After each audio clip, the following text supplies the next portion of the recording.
Good evening, everyone. I'd like to call tonight's meeting to order. If you'll all rise, we'll say the Pledge of Allegiance together. I pledge allegiance to the flag of the United States of America and to the republic for which it stands, one nation, under God, indivisible, with liberty and justice for all. Thank you. And in keeping with Mayor Pape's tradition, I'm going to ask for a moment of silence as we consider peace in a lot of areas around the world, including Ukraine, and that we have just finished our Kindness Week and that we all need to carry our kindness with us. Thank you.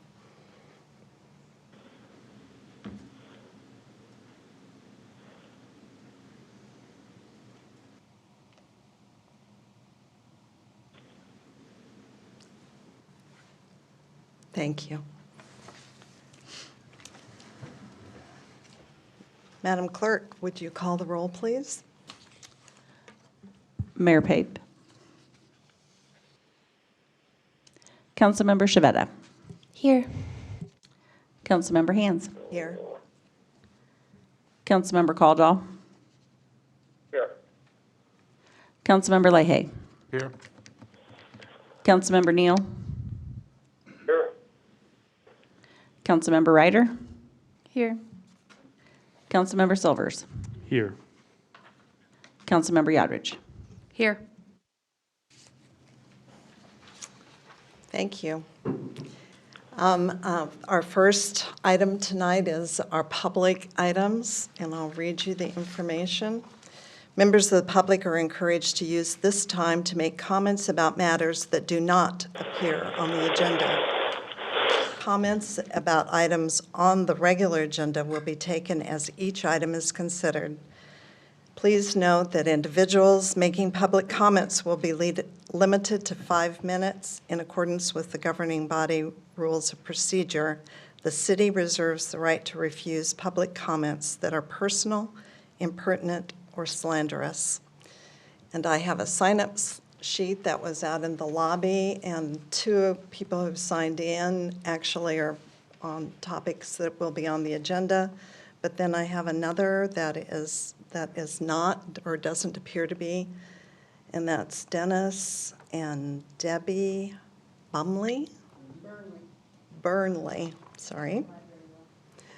And pardon me? I said I don't write very well. No, it's me. So you're not talking about anything that's already on the agenda? You have something else to talk about? Please come forward and give everyone your real name and address. My name is Deborah L. Burnley. I've lived in Merriam going on 50 years, and the Wilsons, who are our good friends, have lived in Merriam for 60 years, so we've been here a while. I'm just going to read this to you about my neighbor that I've been putting up. Is that okay? It's about a neighbor that I've been putting up with, and I'd like to invite you guys all over to my house, to my backyard, to see how lit up it is at night, because he's keeping all kinds of cameras and lights on us all night long. Okay, we live in Merriam, I told you that. We've never had problems with any of our neighbors, and I have actually known Ellen Workowicz. Our sons, Tyler and Ryan, went to prom together, so I've known her. I didn't know her. She didn't live on 53rd Street when I met her, but I have known her about 20 years, and she and I used to get along, and I'd text her when her dog was loose. She'd always be so thankful, and we were civil. She even came over to our house one time and sat down over to our deck and sat down and said, "This would be a good place for happy hour." Anyway, now it's all cameras. They have several cameras on us. They have several cameras on Hazel and Richard Wilson, who's to the west of them, and we're to the north of them. And anyway, back in May, about a year ago, my husband was arrested, or I should say kidnapped, because he was falsely arrested by Officer Fling. And Officer Fling, I hope this isn't too derogatory, but I'm just telling you a story. They came up with a plan, and my husband was arrested on May 10th in 2021. He was arrested for supposedly stealing keys and was going to come back then and steal Cody's cars. This was all Cody's stuff. which he parks across the street at the warehouse, which I never understood because I don't really think he had permission. So they came up with this plan one Sunday afternoon, broad daylight, and they Fling arrested my husband, took him to Olathe. He's never been in jail before. He's never done anything. He thought he was going to have a heart attack. He shouldn't have really been in general public, but because of Fling and because of the lies that were told, he ended up in jail, which has been completely expunged, no charges, as though he was never, ever arrested. And it was all lies that Fling and Cody and his mother came up with. Well, after that happened, Dennis got it all expunged and everything. Then he came after me. And I was walking up to my neighbor's house, Richard and Hazel Wilson, who we love dearly. They're in their 80s, and they don't deserve this type of behavior from Cody because he keeps cameras and lights, and he lives right next door to them. And he has been nothing but a nuisance with all these lights. He digs in his backyard. He has trash. I have pictures that I'd like to give to you, and that way you can take a look at them. And it, If you want to give them to the clerk, that would be fine. You can. and it's written on the back what all the different pictures are, like the lights that keep our yard lit up at night, all night long. I mean, it's so annoying.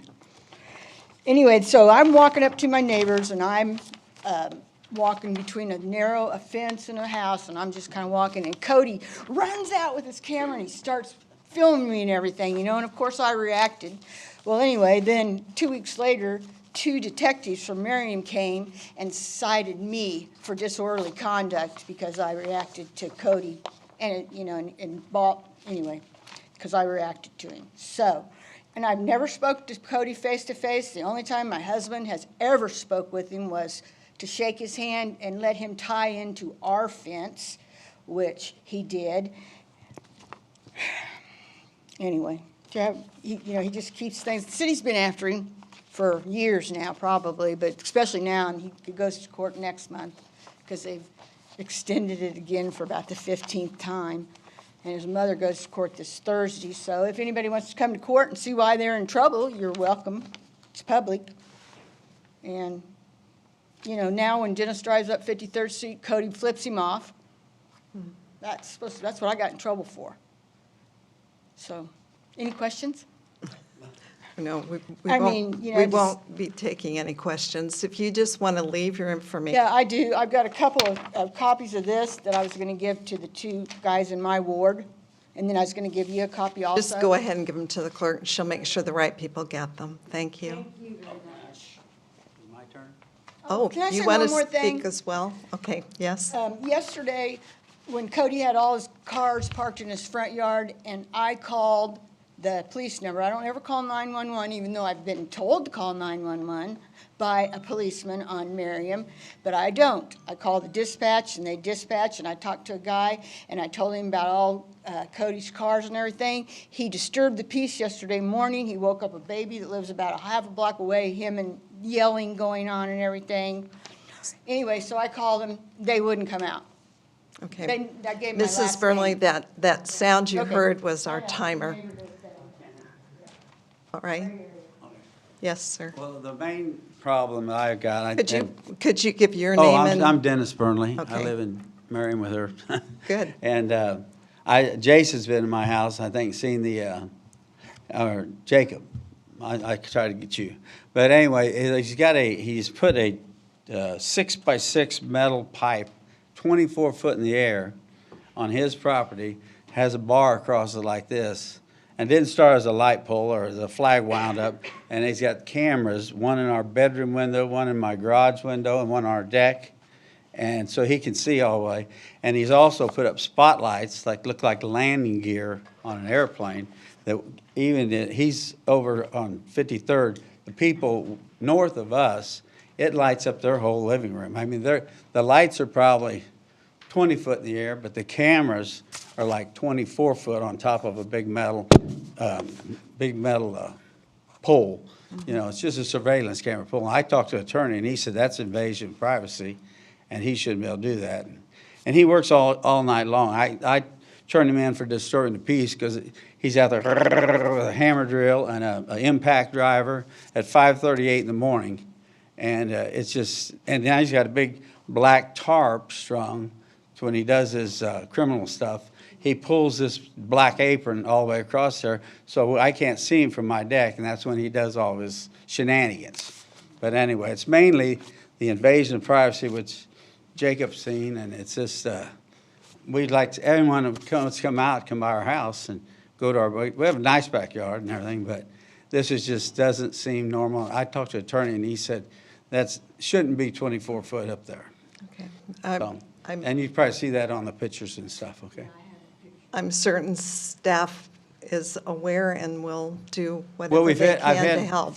I've had, like, say, the councilman over, we've had the police over, and we've had everybody over, the city inspectors, and they say it's a gray area. Well, but I said, well, what would you do? They said, we wouldn't put up with our backyard. I said, well, then how are you gonna help me? And no one can give me an answer, you know? That's all we need is we'd like to get some help for, he's not watching his property. He's spying on all of his neighbors, which we don't know why. Okay, all right, thank you. Thank you for coming to speak. So that was the only incident that was on the sheet. If there's anyone else that has something that they would like to bring to our attention. Sorry. All right, I'm closing the public items. The next item is our consent agenda. All items listed under the heading are considered to be routine by the City Council and may be enacted by one motion.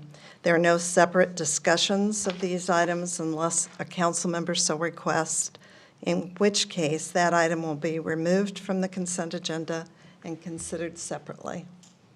Yes, Mr. Silvers. I would like to pull item 3. I have a relationship with the Carbig family and don't feel like I can vote on that. This is Councilmember Neal. I would like to pull, I think it's item 2, which is the change in the employee handbook. Okay, so as I understand it, items 2 and 3 have been pulled. So if we can get a motion to, yes, Ms. Roberts? Councilmember Ham. Yes. I move that we consider approval of the minutes of the City Council meeting held April 11th, 2022. And Mr. Leahy. I second that. All right. Madam Clerk, if you call the roll. Councilmember Shavetta. Aye.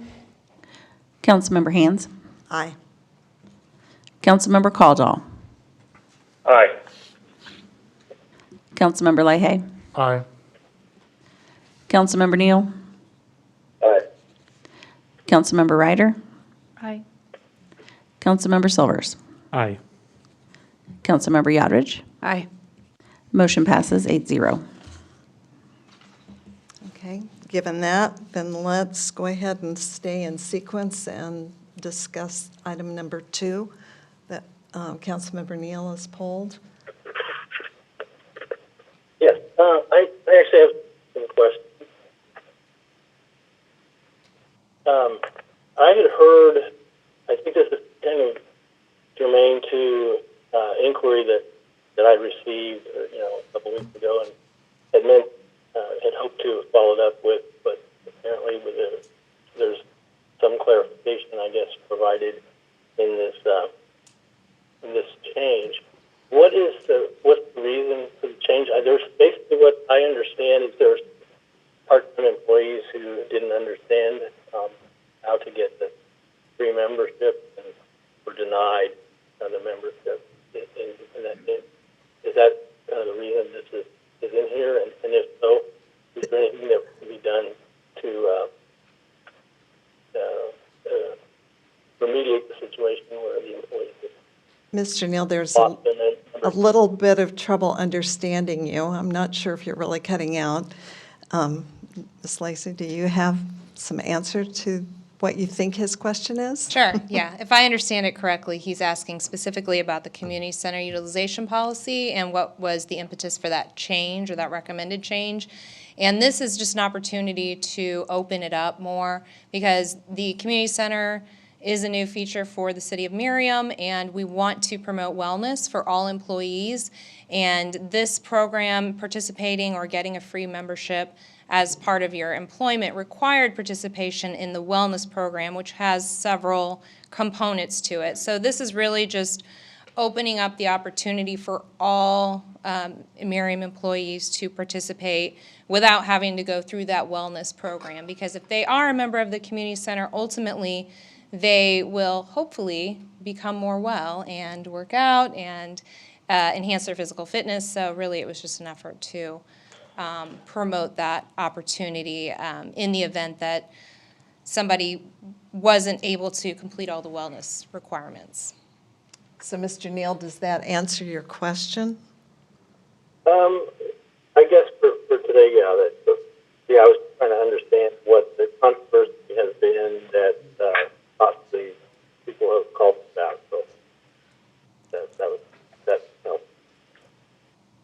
So my understanding is that they will not have to participate in the wellness program now in order to get free individual membership. Right, it will not be a precursor. They just have to enroll at it's going to be open at 2 periods during the year. So they do have to sign up for it still, and they will have to do that in the month of May and December. But that's really just for payroll accounting purposes. Were there some people who wanted to have the free membership that were unable to get it because they did follow all of the guidelines that were outlined in the previous incarnation of the employee handbook? I'm sorry, I didn't quite catch that. If you could repeat it. What I'm asking is, are there some employees that have been denied, some part-time employees that have been denied their membership because they didn't participate or they didn't do it at the right time? And is it possible to get those employees back on if they're not on? Sure. So there were some confusion, particularly among community center staff, part-time employees in particular, about what they needed to do and how to participate. So this will allow for greater opportunity to take advantage of this membership by both part-time and full-time employees. Well, my question is, are there some part-time employees that are currently not able to take advantage of that benefit and will have to wait until the next enrollment period? No, because there's an enrollment period that's coming up in May. So once this is approved, then they will be able to take advantage of that immediately, essentially. Okay. Mr. Leahy? Was the wellness program tied to the health insurance policy, or was that a separate? They are related, but it doesn't, no, any Not a employee. precursor? No, any employee can participate in the wellness program. Are we ready for a motion? Well, I don't, we can either do individual ones or we can put them together, but sure, go ahead. All right. Councilmember Hands, I move that we consider approval of the resolution amending Section 6.02, 7.03, and 7.10 of the Employee Handbook. Yes, I second. thank you. Now you can call roll for item number 2. Councilmember Hands. Aye. Councilmember Caldwell. Aye. Councilmember Leahy. Aye. Councilmember Neal. Aye. Councilmember Ryder. Aye. Councilmember Silvers. Aye. Councilmember Yodridge. Aye. Councilmember Shavetta. Aye. Motion passes 8-0. Thank you. And item number 3, Mr. Silvers, you had a question? No, I just feel like I have to abstain from this vote Oh, you because I just haven't. need to abstain? Yes. Okay, we could have done both. Okay. My bad. All right. So, anybody else have any questions or comments? Okay, go ahead. You, I would say, Councilmember Neal, did you need to abstain as well, or did you only have a question on number 2? No, I only had a question on number 2, and I voted, so Okay, great. I don't have a question on number 3. All right, then, Councilmember Hands, I move that we consider accepting the dedication of easements and right-of-way shown on the Vilna Cape Coast final plat. Do I have a second? Ms. I'll second. Shavetta? Thank you. I'll second. Thank you. And Councilmember Caldwell. Aye. Councilmember Leahy. Aye. Councilmember Neal. Aye. Councilmember Ryder. Aye. Councilmember Silvers. Aye. I mean, I guess I abstain, I'm sorry. Abstain. Okay. yeah. Councilmember Yodrich. Aye. Councilmember Shavetta. Aye. Councilmember Hands. Aye. Motion passes. Did I already called Caldwell? Sorry, I got out of order. All right. So the next section of our meeting is the mayor's report. And before I call the library to come and do their presentation, I have a couple of announcements. Sadly, I want to announce that our friend and former council member Gail Stevens passed away at the end of March. She served on city council from 2001 to 2013. I learned so much from her over those years, and really, really sad news to hear that she's passed. I mentioned earlier that we had Kindness Week that finished up on Sunday, yesterday. And one of our activities was a trail cleanup that I think was fairly successful, if you count the number of trash bags anyway. So that was really good, and I'm happy to be participating in that. All right, and our next item is Johnson County Library presentation. I understand Mr. Fred Logan is going to kick us off for this. Thank you, Councilmember. My name is Fred Logan, and I am counsel to the Johnson County Library, and I'm going to get us started off here with some introductions. First, though, I know that everyone here for the library would want me to thank the outstanding cooperation and work that they've had with the Miriam staff. It's just really been outstanding, and they're very grateful for that. And they are grateful also for the invitation to join this campus and the opportunity to make this presentation this evening. I think it's worth noting that the Antioch Library is the oldest library in the Johnson County Library System, 1956. So the library goes way back with the city and considers it to be a very, very important relationship. They really appreciate having an opportunity to present to you this exciting library project. I think it's not unfair to say it's going to end up being a signature project. Very, very outstanding project, and one that I think the entire community and the county are going to be very proud of.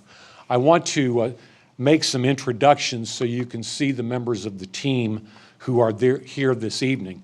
So first I'll introduce Sean Casserly, the county librarian, Tricia Suellentrop, the deputy county librarian, David Sims, our board chair, Juan Lopez-Tamez, project manager for Johnson County Facilities, Scott Syme, the project coordinator for the library, Sheeta Bates, the assistant branch manager at Antioch, Alyssa Andre, external communication manager, Dan McGinn, project manager for Dake Wells Architecture, and Joe Connor, assistant county manager. So I'm going to turn it over at this point to begin the presentation. The county librarian, Sean Casserly, and the deputy county librarian, Tricia Suellentrop, are going to start off the presentation, and we want to thank members of the governing body for this opportunity this evening.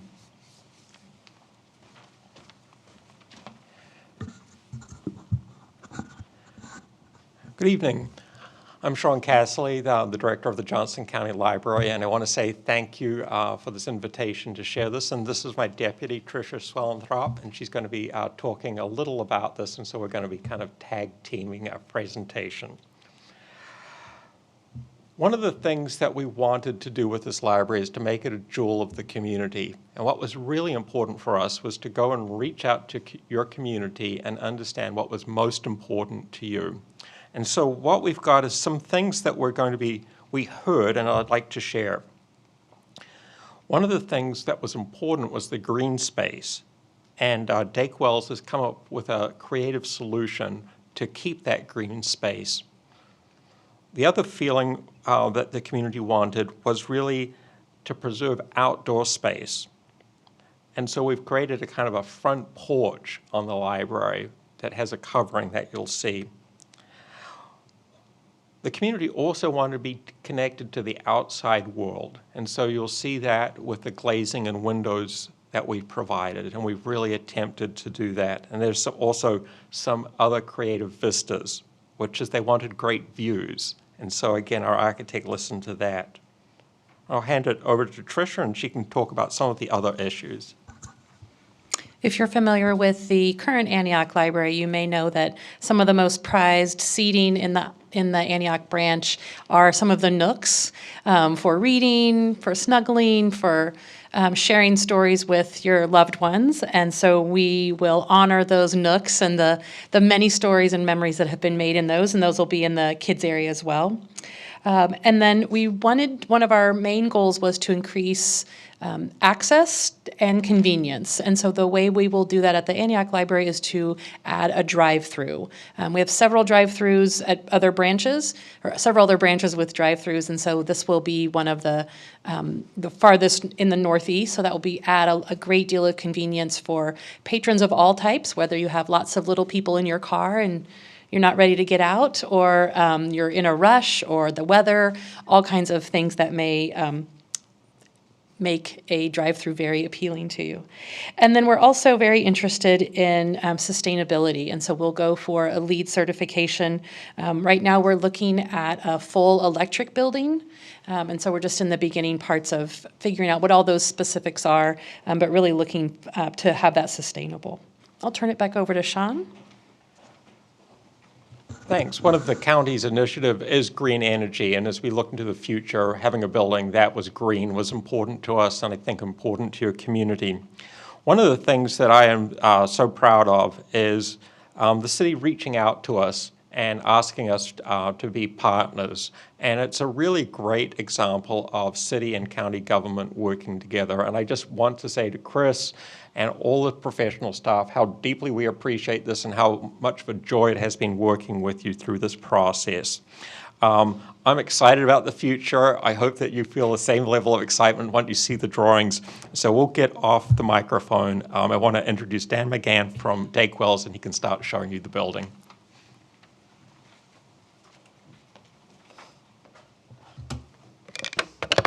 Hi, Dan McGinn with Dake Wells Architecture. And then, do I need to just hit a button? Just any button. Just any button. I think it probably locked up on us. Yep. Locked up. Yeah, that just went to sleep a little bit.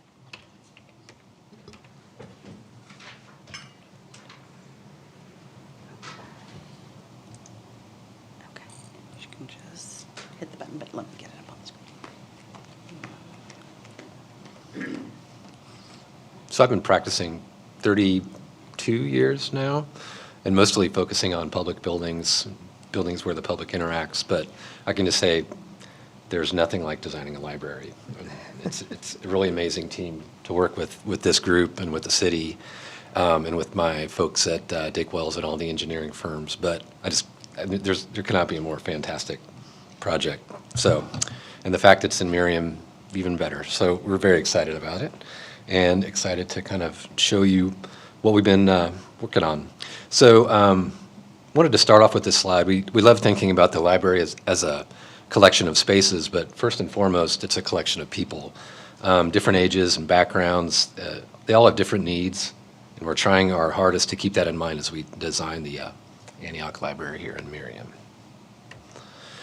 Quick summary of our task at hand. We're focusing on a 15,000 square foot, single-story library that is kind of formed by, I think it was 15 priorities that library administration gave us that kind of helped shape the library. And those 15 could kind of get summarized into the top two you see there: intuitively convenient and function-driven. We also want to be sure we hit our budget. And campus-minded is a huge goal for the design team and for the library. That this place feels special, but it's part of the entire campus. That's something we paid a lot of attention. If I can see the site almost from here, if you've seen a guy lurking around at all times, day and night, that's me. And I apologize if I've weirded anyone out as I've been hanging out, but I just can't help it because it's such a unique project. And sustainable ×3, that's just something we like to talk about, that we want to really be resource efficient, but also defining sustainability to also include well-being for patrons and for staff, and also sustainable in the fact that we want to work with the library to make sure that the building is welcoming, so that faces and voices that maybe haven't felt welcome up to this point with the current location, just with the location and how that kind of signals to the public that they really feel super welcome here as we kind of engage in this new project. So maintaining the quad is kind of a theme for this project. Quad in a typical campus is a green space that's kind of in the middle of a few buildings, and that's what you have today. But that quad is also a library site, and so the design team wondered if it was possible to kind of have both a library on the site and in some way visually maintain that green space. One unique aspect of the site is that you kind of look down on it from three directions, so the roof is very important. Our thought was to kind of lift that ground plane up to this higher level and then occupy the space below. So basically maintaining that quad visually in the project. This is a shot kind of looking northwest, and it kind of ties into our thinking here. You can see the site, and you can see this area of prairie grass that's currently existing to the south. And you might have heard the term placemaking with regard to public art. I know you have. But it also applies to architecture and site design. The idea is to kind of amplify the unique site characteristics of a place to create something special and something that truly couldn't exist anywhere else. It's kind of this place, and it's an expression of this place. So for this place, the idea was to kind of pick up on this single-story nature of the adjacent buildings on the campus, and also that retaining wall and even that hill, and kind of extend the prairie up onto the roof. Worked on a few green roof projects in my career. They've come a long way in the last 20 years especially. We'd be looking to have, a nice depth of soil, and when you can do that, which is something you couldn't really do 20, 30 years ago, it's enough depth to really grow an amazing variety of prairie grasses and perennials and all kinds of species that are kind of native to this area. So the goal is that, and this is kind of a theme throughout the entire building, but the landscape kind of changes from season to season, month to month. That's all very purposeful. Aside from the beauty of a green roof, there's also a lot of benefits. It lasts a lot longer than a typical membrane roof because it's kind of protected from UV radiation and hail and foot traffic. It also adds insulation levels and reduces the embodied energy associated with re-roofing every 20 years. And it's performed so well that the GSA has actually adopted green roofs on approaching 200 projects since 1986. So one big goal of library administration is that the building be intuitively convenient and welcoming. And one way we're doing this, Sean mentioned this, is to kind of extend the roof to create kind of a welcoming, almost beckoning series of porches on the north and south. The north-facing porch is kind of the pedestrian entrance. So that kind of creates this overhang, and you can see in the design, but the soffit area is kind of welcoming, warm wood. And then to the south, that's also a porch, but it's a porch for cars to drive through and be protected. But in both cases, you're really reaching out and beckoning people to kind of get close to the building. And then once you kind of are in that kind of influence of the building, it makes sense to just kind of keep walking through the door. So that's kind of an architectural move there. Another goal of the project is to be campus-minded. Again, this ties back to placemaking. So the idea of bringing up the quad visually to the roof. We also noticed that the surrounding buildings weren't simply just one-story volumes. The stair tower bumps up, as you know, and then there are 2 large bump ups in the community center. And this kind of came into play as we started thinking about what this building could be.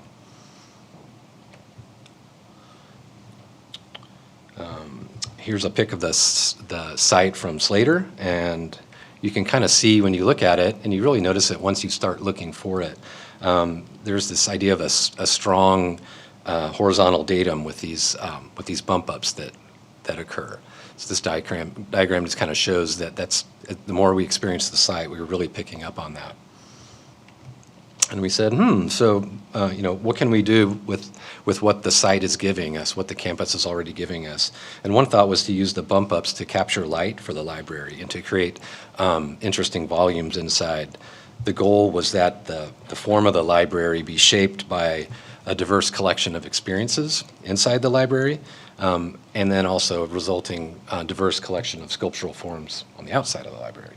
So kind of thinking, designing inside out and outside in at the same time and trying to balance those two. You'll note that the light monitors, the bump ups have a vertical glass facing different directions, and that's by design. The idea is to kind of have the monitors track the sun as it, they kind of would get different types of light as the sun tracks across the sky, and they're sort of activated by different orientations. So the nature of the space inside is always changing. Again, just like libraries are all about discovery of ideas and information, this building is all about change from season to season, month to month, day to day, hour to hour, even as the light changes. Then at night, there's also a little bit of a benefit as the kind of interior lights kind of cause a glow that would be perceived from the outside. Sean mentioned views, so it's important to have views, but we're not necessarily looking at the bay or mountains or this forested plain. So we decided to amplify what the site gave us, which is the sky. The monitors serve as frames to capture how the sky changes from day to day. It also seems fitting in a library where so often you're kind of focused down to once in a while be kind of inspired to look up. And very likely, since the last time you looked up, the sky's changed a little bit. And just kind of knowing what's going on with the weather, we think it just kind of adds to that awareness and the experience of the building. So this is a section diagram, and it kind of makes sense once you notice those are little people. And it kind of captures the basic idea here. The goal, again, designing inside out to create a collection of great experiences, but also outside in, great series of sculptural forms on the outside. You can kind of see if someone's standing on the parking garage, you're kind of looking straight out at these sculptural forms, which we think would be an interesting experience and help tie the whole site together. This is the layout, very straightforward and intuitive. So the idea is trying to think on the design team like an adult, which is sometimes hard, but also like a teen, a kid, a senior, toddler, family. What is that experience for a library? How can we create spaces that really appeal to different age groups and different personality types? Not everyone is, a super outgoing kind of, I can't wait to get involved with the community kind of person. The idea of like niches, creating places where you can connect with people, but you can also sort of have a solitary experience by yourself. We tried to take all of that into account. So a couple just images of the space, and maybe I should go back one to give a sense of, to the upper right where you see that arrow, that's actually the pedestrian entrance. That lines up directly with the front doors of the community center. So as you come out of the community center, you get that kind of welcoming sense of like, if you want to come into the library, it's right through here. The blue area is kind of the entrance, kind of a gallery space, can change. The circular element is the service desk. You can kind of see it's centrally located so that staff that's servicing that desk can have a visual to just about every part of the library. So safety has been a really important part of this, making sure that the experience is really safe for all ages. Kids area is kind of that orange area. The red area is a meeting room that can serve both for meetings for the community, but also can serve as a story time room for the kids. Teens are in yellow. The green area is kind of the adult stacks, and the purple area is for computers. And that kind of sage green is kind of back of house servicing the library. And then you can kind of sense here, it's kind of a ground level view of this of the building that would just, you can kind of see how it's bumping up in 5 spots, which I mentioned on the roof, but it's also expressing itself and reaching out in different ways. The kind of the fin or flipper windows that exist on the east and west, those are capturing north light and giving these little great small views to just individual users of the library. But also aside from the bump ups in those windows, the roofs themselves at the north and the south are also kind of reaching out and expressing a certain energy and enthusiasm and welcoming. This is the last shot to show you, to give you an update, but we're looking at one of the materials being a kind of a heat-treated wood product. We're still in the midst of looking, but that would then also be combined with more of a natural wood product that would be the ceiling of the library. And then that turns into the soffit. So the building the interior warm wood environment kind of reaches all the way out, again, to try to welcome you and really connect the front porch to I think it's called the driveway, the area in the community center where it's just a great community space. So we would kind of see really trying to fit in and having this building contribute to the campus feel for the city of Merriam. And that's all I had on the presentation, but I'm happy to take questions or. You have a question?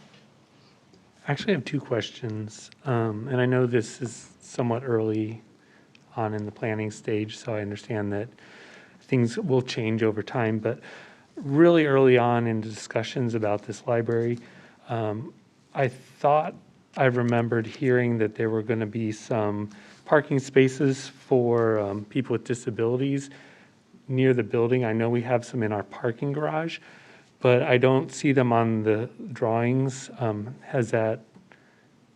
I remembering wrong, or has that changed? Some of the discussions that happened before my firm was hired, that sounds like that is part of this, and I don't know if there's any feedback, or that's also something we could get back to you. Does anyone have any? No, so Okay. we could get back to you on. Okay, that's fine. I appreciate that. And then my second question is, the meeting room, can that be reserved for outside people to use? And then, I know, again, it's very early on, but will that be at the same rate that we are currently renting our space in the community center? So there's not a conflict of interest in pricing? When it comes to pricing, again, yeah. I didn't know you were right there.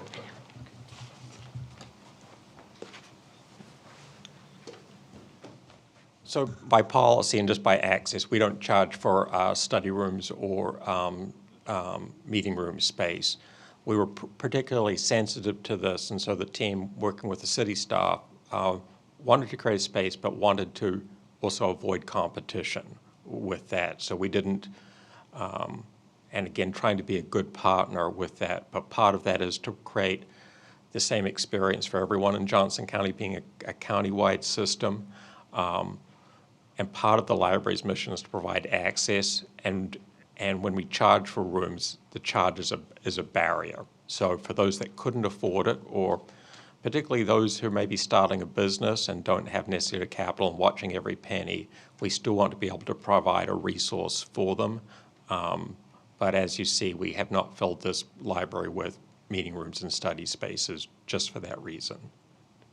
It's a good question, Jason. That makes a lot of sense. I think it does, in a way, create a small problem, because the community center, we charge for our space and the library doesn't. I completely understand why the library needs to be free and accessible to everybody, but it's just something I wanted to make everyone aware of, that that there's a disconnect there a little bit.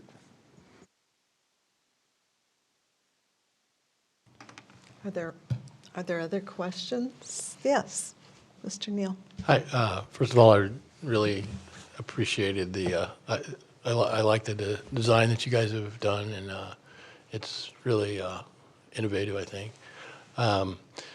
My question, again, has as a user of the library with some kids that I bring from time to time that are aged 5 on up, family members who love the library.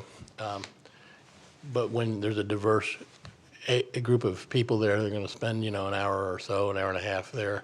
I noticed that the kids section on the floor plan is on one side, and computers are on the other side.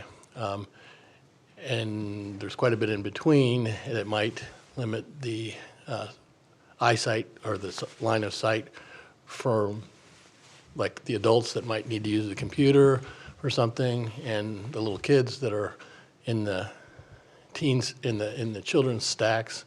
Have you guys sort of, how would that, that work if, I think the adults more likely to, they're going to be in the stacks, but they also may be wanting to access computers and is, I don't know, just was wondering if the computer location is, putting it out there on the other end is,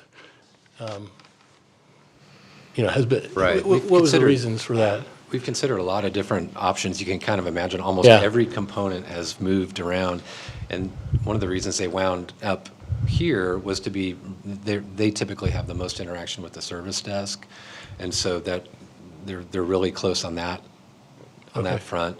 And then we've also, in some of my observations at the current library, and definitely heard it reinforced, was the fact that a lot of those computer users really like it, sort of a nice, quiet, calm, that environment that might not be completely associated with kids and kind of a little bit of a different engage. And then the kids area does have their own computers. Right. Yeah, I was just kind of thinking of, the orientation of the stacks, possibly, making it difficult to see, that make sure your kids are not running around doing something that they shouldn't, if you want to take 5 minutes to look something up or whatever. Yeah, absolutely. These are really good questions.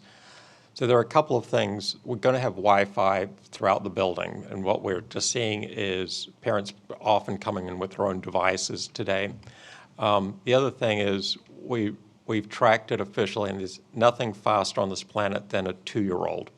So that's why we try and push the children's, particularly their activity, back, right? So if they make a run for the door, the parents can cut them off. But again, it's 15,000 square feet there, and as Dan said, there are computers there if the parent needs to do that and the children. The other thing I think that we're doing with this is a lower stack height to increase visibility, but that again, the stack height's going to be here, and most kids are going to be invisible running through the stacks. But we've done the best we can because we're trying to meet general needs, and so there are people that want to use the computer quietly, and then there are kids that want to use the library in a way that kids like to use them, and we're trying to accommodate both. But it's a great question. Great answers, so appreciate it. Thank you. Sorry, go ahead. Sure. Yeah, go ahead. Okay. How many seasons does it take for the green roof to become fully established and filled in? Or do you purchase and plant seedlings that are much further along so you prevent kind of like a waiting period? That's a really good question. So I think what we're looking to do is almost establish a sedum mat that kind of would be throughout the entire green roof area, and then in that are kind of embedded these plants that might take a season or two to really. So kind of like a sedum grid and then some Right. little areas in between that will spread? Right. Okay. Over time, that sedum mat will probably kind of recess into the background. And we're still designing it, but that's kind of because that image I showed you of the, flowing grasses, takes a while to get there. I had a quick question about the stacks and the volume. So are the stacks designed to accommodate the same amount of volumes that are currently at Antioch, or are we going down or anything? I'm seeing lots of no's, so I just wanted to check that just for my like interior design brain.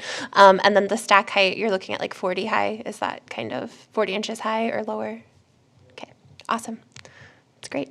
Yeah, I'm really excited. I think I'm really excited about the building and, excited for it to be here. So we are not losing volumes, or we are?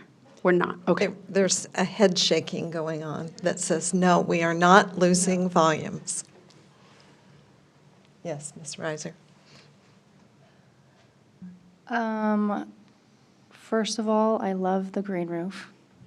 Second of all, is it going to be relatively sustainable on its own, or will it need maintained? And if so, who will maintain it? I know that the library is currently working on the maintenance and as far as responsibilities go, and then I can pick up this first part of your question. So the library is going to maintain that, and again, just kind of like with window washing, it will go on a schedule. We hope that there's a low maintenance, but it'll just be scheduled, and then just working with the city, if there's anything that comes up that's unexpected with having a green roof, then we'll address it. We have no intention of pushing any problems or messes, onto the campus in general. So it's our first experience with the green roof, but we think that the consultants who are designing it for us will make it sustainable and have a diverse kind of plant life on there. And just as we manage our other grounds, we'll do that. And we have also the mechanicals, though Dan hasn't got into this, are on the roof. So there's a stairway that goes up to manage those HVAC equipment, which gives easy access to the roof, but not available to the public. And another point about the mechanical space, you would often see that as a kind of a penthouse or some kind of enclosure in a typical building. And what we've tried to do on this, because it is such kind of a jewel that everyone's looking at from above, of the 5 bump ups, one of those is the mechanical area. So there's not a separate sort of back of house looking mechanical area. Everything has been kind of considered to be kind of an artistic sort of expression. So, yeah. Mr. Neal. I'm sorry to keep this going any longer than it needs to, but one of the other small questions that kind of came into my mind as we're looking at this is, would there be money in the library budget if there was some sort of catastrophic weather event that basically did tremendous damage to the roof, to the life on the roof? Would there be money to relatively quickly make it look decent again? Because obviously, if it's all dead, and that's not the look that would be good for anybody, I don't think.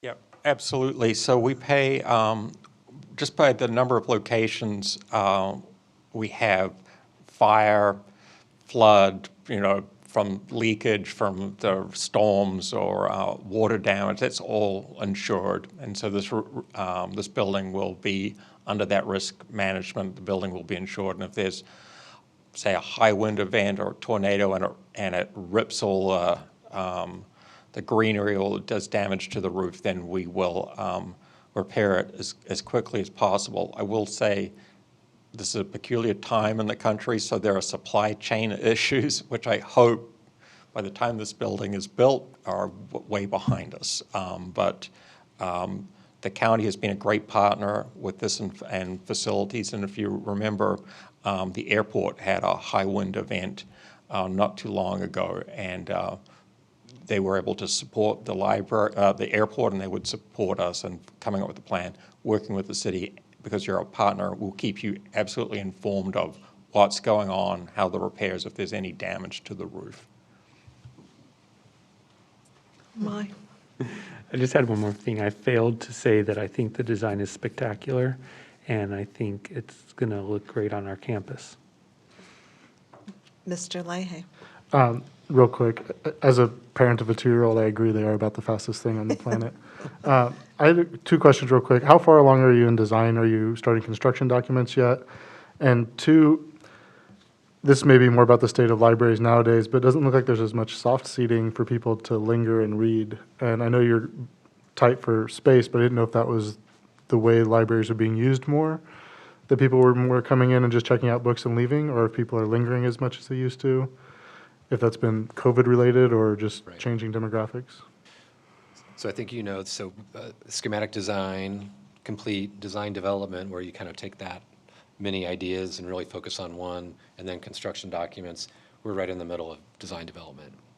And as far as, I know that's a major goal as we really drill down on the interior design, is to include more of those kind of places where you can just plop.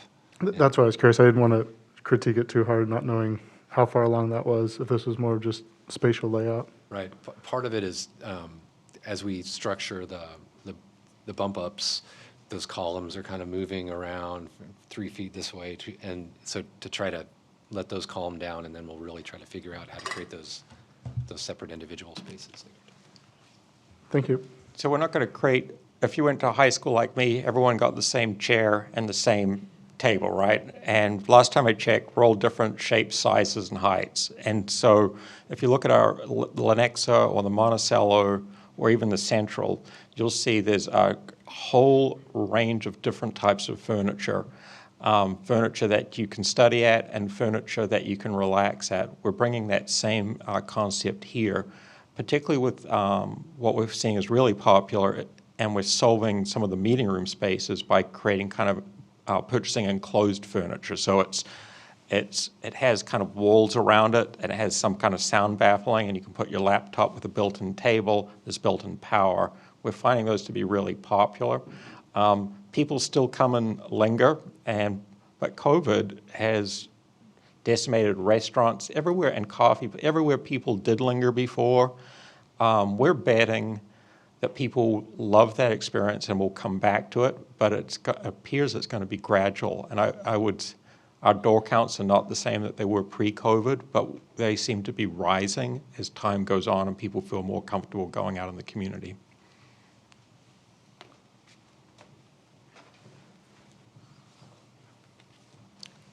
I'm not. Does Bruce want to chime in? I don't know. Mr. Caldwell, do you have a question?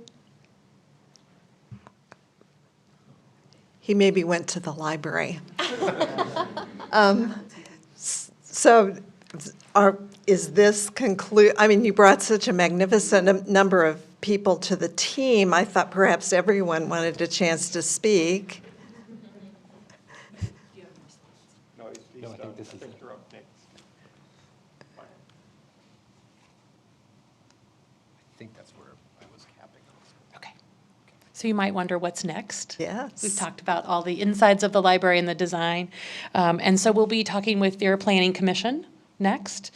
Those designs will go through the planning commission, and then we'll come back to you for official approval. This is the presentation, so you kind of have an idea of all the specifics and we can get your questions answered. And then we have another property conveyance addendum. We've already signed a property conveyance, but we'll have another addendum that has some of the specifics that we've worked out as we've talked with your wonderful staff over the time. I think there's a timeline in here. So this kind of gives you the very broad look at our timeline of when we started working with you all and really at the end of 2019 and kind of where we are today. We're about right in the middle of everything and definitely in the middle of design development. So we have a few more pieces to do, and then we'll head into those construction documents. Along the way, we have had wonderful cooperation between our communication departments, and that's really important to us with any of our partners. You all have constituents that come to you with questions, as do we, so we like to mesh that together. So I know Alyssa and her partners here at the county or at the city have been working step in step to share information and communicate and get all those details answered. I did want to make sure that you guys see the model of the Antioch. It's over there.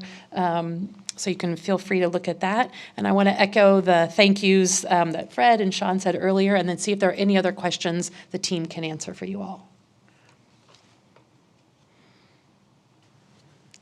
I think you've quieted the crowd. Thank you so much for all of you and all of your time. This is magnificent. We're very excited. I requested a magic wand and was told that couldn't happen. So I want it, because I want it to happen faster than is possible, I'm sure. So thank you so much for coming. Thank you. And the next item on our agenda is a Planning Commission item, Mr. Dyer. Yes, it is.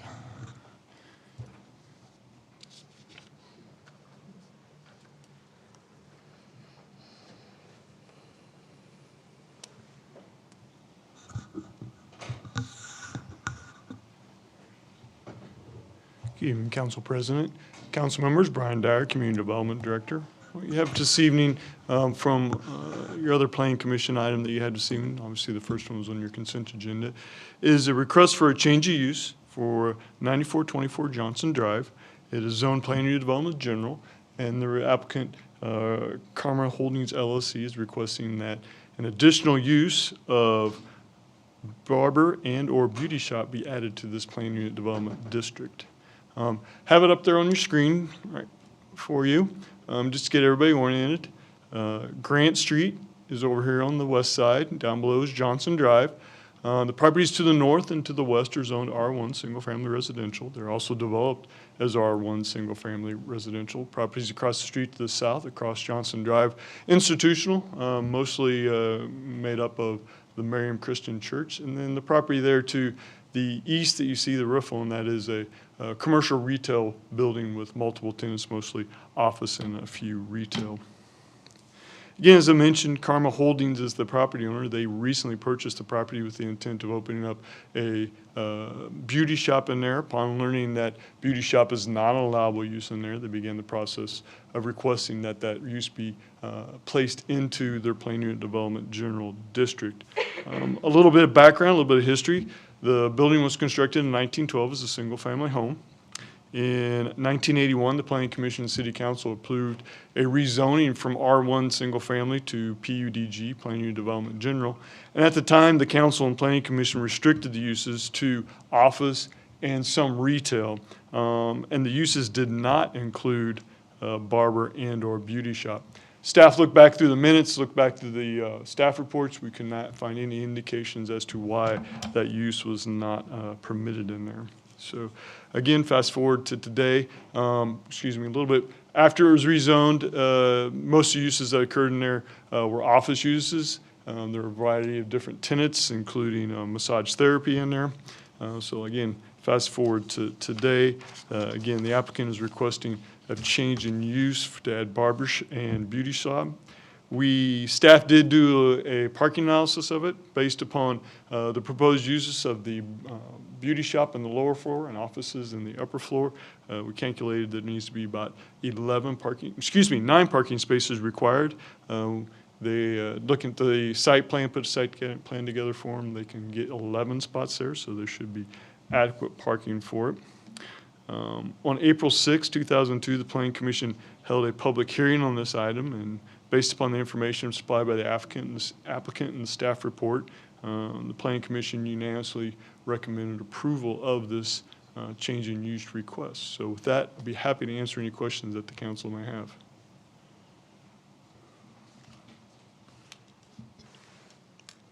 No one has any questions? If there's no one from the public that has any questions, then I will accept a motion. Yes, ma'am. Council President, I move the council concur with the recommendation of the Planning Commission and approve with conditions the request for a change in use to add the use of barber and/or beauty shop to the Planned Unit Development General PUDG District and the associated development plan for 9424 Johnson Drive, and authorize the mayor to sign the effectuating ordinance. And a second, Ms. Ryder? I second. Madam Clerk? Councilmember Leahy. Aye. Councilmember Neal. Aye.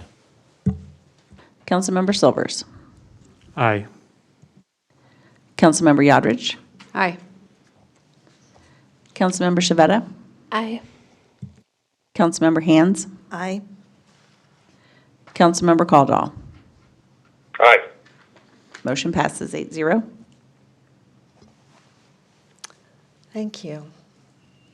So now we're going to move into council items, and we have a resolution that was tabled from our last meeting that we are going to consider tonight.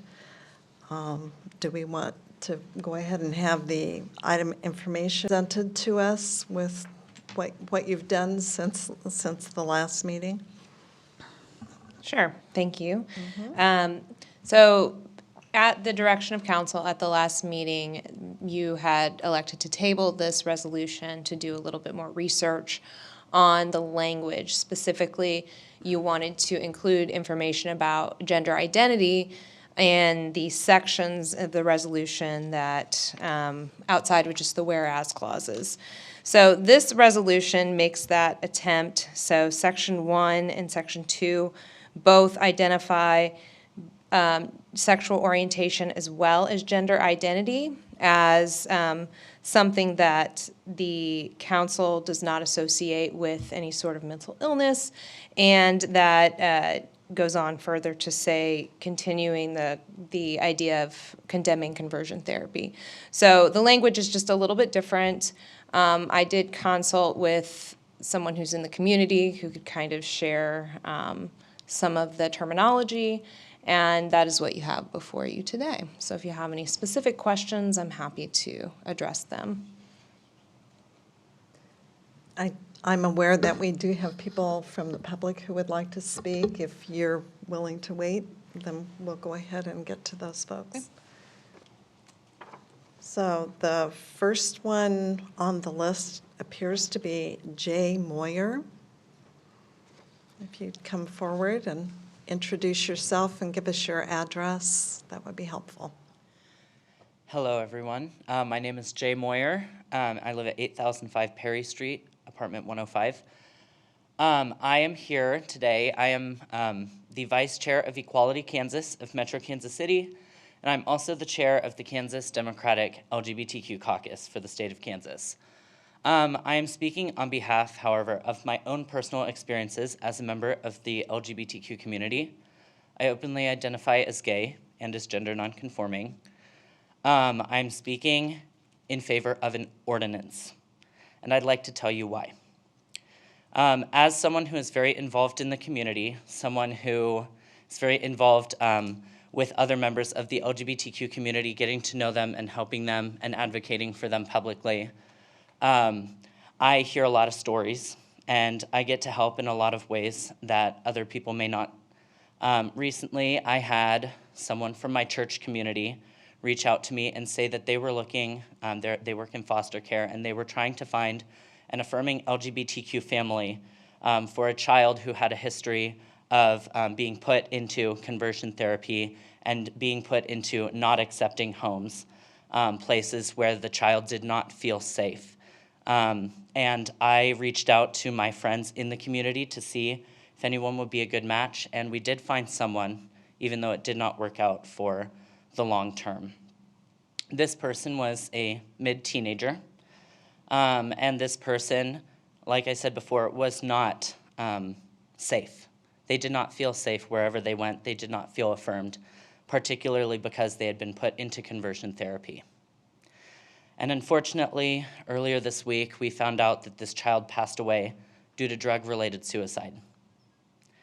Now, this is unfortunate, and it happens too much in our country, and right here in Johnson County. There are too many LGBTQ youth who self-harm and who complete suicide because they are subjected to the practice of conversion therapy. Now, I understand that this governing body has had recommendations from their legal team to not pass an ordinance, but rather to pass a resolution.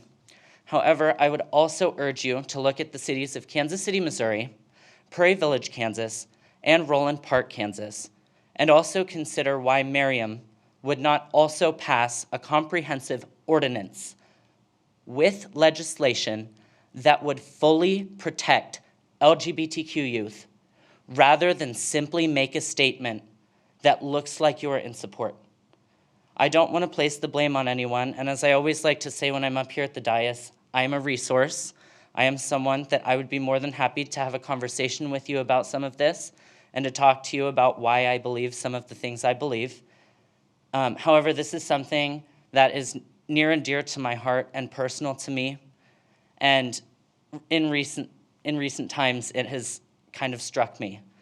And so it is very, very important to me that we have actual protections instead of just a resolution.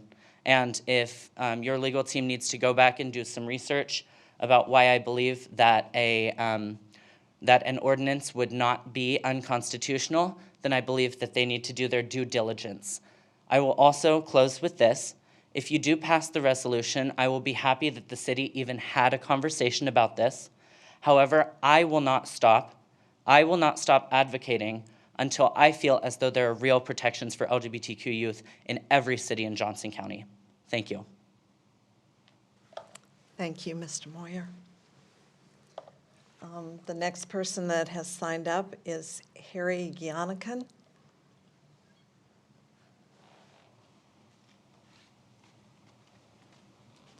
Hi, my name is Harry Janikin. I'm a member of Ward 2. I've lived in Miriam almost 16 years now.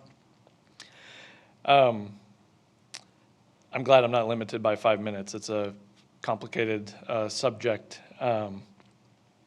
In reviewing the city documents online, I'm not sure how far back they go, but I couldn't find any other resolutions that are condemning things other than condemning properties or buildings. So I find it unusual that the city council is considering taking such a step. And as my fellow citizen has alluded to, if you're condemning something now, it seems a natural progression to yes, pass ordinances or criminalize things. And I feel that that gets into a very troublesome situation. As someone who professes to be a Christian, as someone who has a biblical worldview, it's jeopardizing my religious freedom, my sexual identity, my views on gender, go all the way back to the book of Genesis. I'm not going to preach to you about a biblical worldview. I'm actually not even going to dwell on that. But I do want to mention it because it is a concern of mine. The resolution, there is not really a specific definition of what conversion therapy is. I feel that the way the resolution is stated, it is an incredibly broad explanation of what conversion therapy is, and therefore it's an incredibly broad condemnation of conversion therapy. I want to just quote several items from an article from Cambridge University Press from July 2020. The title is Sex, Gender, and Gender Identity, a Re-Evaluation of the Evidence. It's written by 4 doctors in the United Kingdom. I do not believe they share I don't think they have a biblical worldview as I do. They're just coming at it from wanting to help children, which I think that is what we all want to do. Even my fellow Miriam resident that spoke before me. The authors mentioned that we consulted a trans woman and a detransitioner for this article. We thank them for their input. So I thank you for bearing with me. I am going to talk a little fast, but not as fast as if I only had 5 minutes. But they say that attempts to explore, formulate, and treat coexisting mental illness, including that relating to childhood trauma, might then be considered tantamount to conversion therapy. Although mental illness is overrepresented in the trans population, it is important to note that gender nonconformity itself is not a mental illness or disorder. as there is evidence that many psychiatric disorders persist despite positive affirmation and medical transition, it is puzzling why transition would come to be seen as a key goal rather than other outcomes such as improved quality of life and reduced morbidity. When the phenomena related to identity disorders and the evidence base are uncertain, it might be wiser for the profession to admit the uncertainties. Taking a supportive, exploratory approach with gender questioning patients should not be considered conversion therapy. There is a danger that poor quality data are being used to support gender affirmation and transition without the strength of evidence that would normally determine pathways of care. One 20-year Swedish longitudinal cohort study showed persisting high levels of psychiatric morbidity, suicidal acts, and completed suicide many years after medical transition. These results are not reassuring and might suggest that more complex intrapsychic conflicts remain unresolved by living as the opposite sex. All new patients of any age warrant thorough assessment and formulation using a biopsychosocial model. The best evidence-informed interventions should be provided. If this is followed by an individual desisting, which would mean going against not deciding to be transgender, it should not be considered conversion therapy. That term should perhaps be reserved for coercive treatments. Just a couple of scenarios that could come up, in a psychiatrist's office. Say a female patient with anorexia is referred to a private psychiatrist, because she's distressed by the size of her breasts, and she's requesting a bilateral mastectomy. She wants a boy's chest. Should the psychiatrist explore the gender dysphoria in the context of low body weight, or should the patient's stated gender identity be affirmed and the patient referred for surgery? Or imagine a psychiatrist has been asked to assess a 9-year-old girl for ADHD. And in the course of the assessment, the child says, "I think I'm a boy." Should the psychiatrist ask, why do you think you are a boy? Or accept the child's assertion without question? Psychiatrists understand that human development is necessary, but not always comfortable. Puberty, although a normal physiological process, is associated with particularly high levels of psychological and bodily discomfort. Psychiatrists' role is to journey with patients as change is navigated and to provide support through sharing uncertainty and difficult decision-making. But in the current climate, psychiatrists may be unsure whether addressing psychological and social antecedents will lead to accusations of conversion therapy. Attempts to reconcile a sufferer's discomfort with their actual body would be good practice in other conditions involving body image disturbance, such as anorexia nervosa. And they conclude by saying that it is confusing to liken open-minded working with young patients as they figure out who they are to conversion therapy. Holding an empathic, neutral middle ground, which might or might not include medical transition, should not be equated with conversion therapy. Psychiatrists need to feel empowered to explore the meaning of identity with their patients, treat coexisting mental illness, and employ a trauma-informed model of care when appropriate.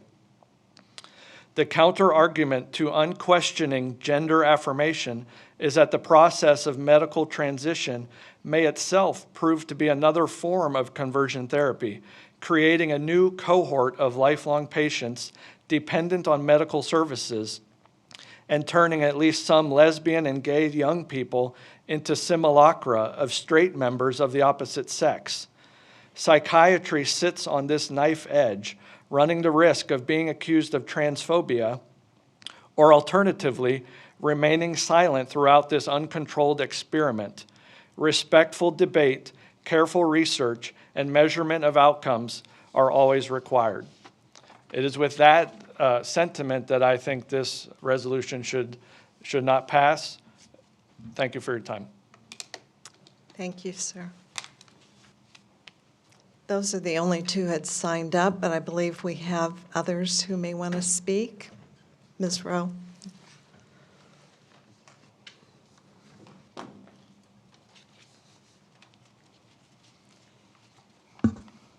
I'm Kathy Rowe. I live at 6621 Wed Street.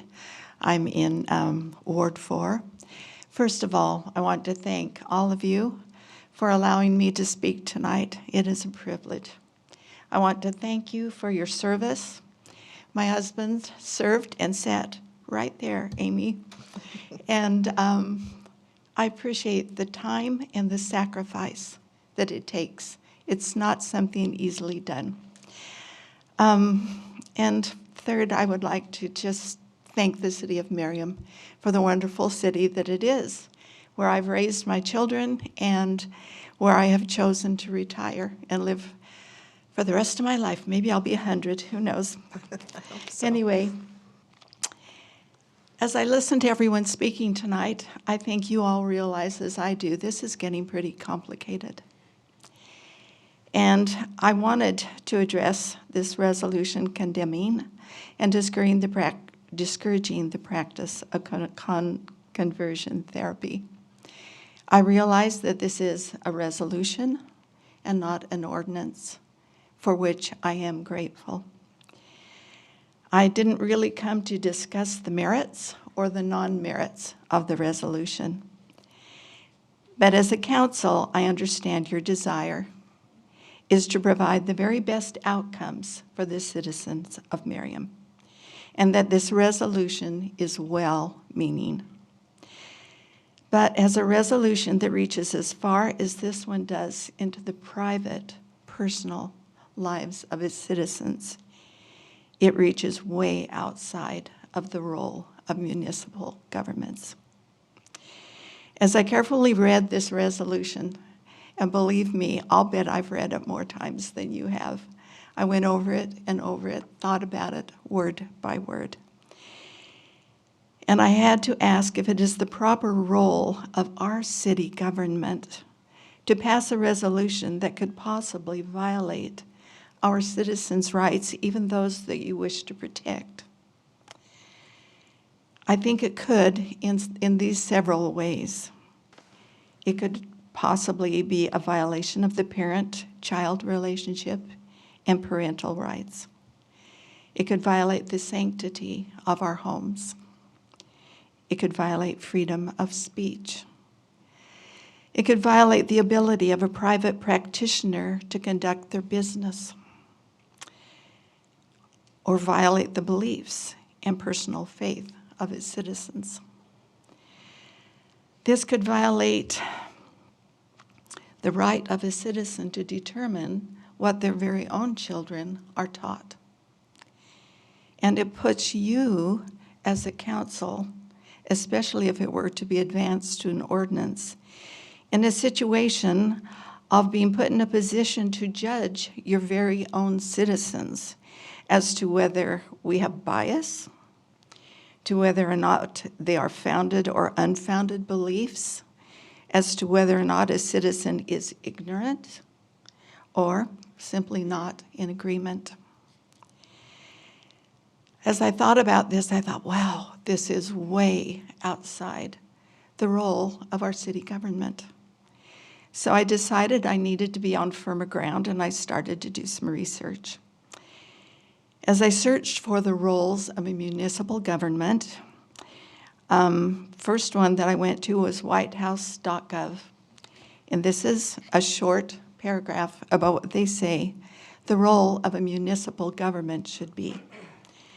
Municipalities generally take responsibility for parks and recreation services, police and fire departments, housing services, emergency medical services, municipal courts, transportation services, and public works, including streets, sewers, snow removal, signage, and so forth.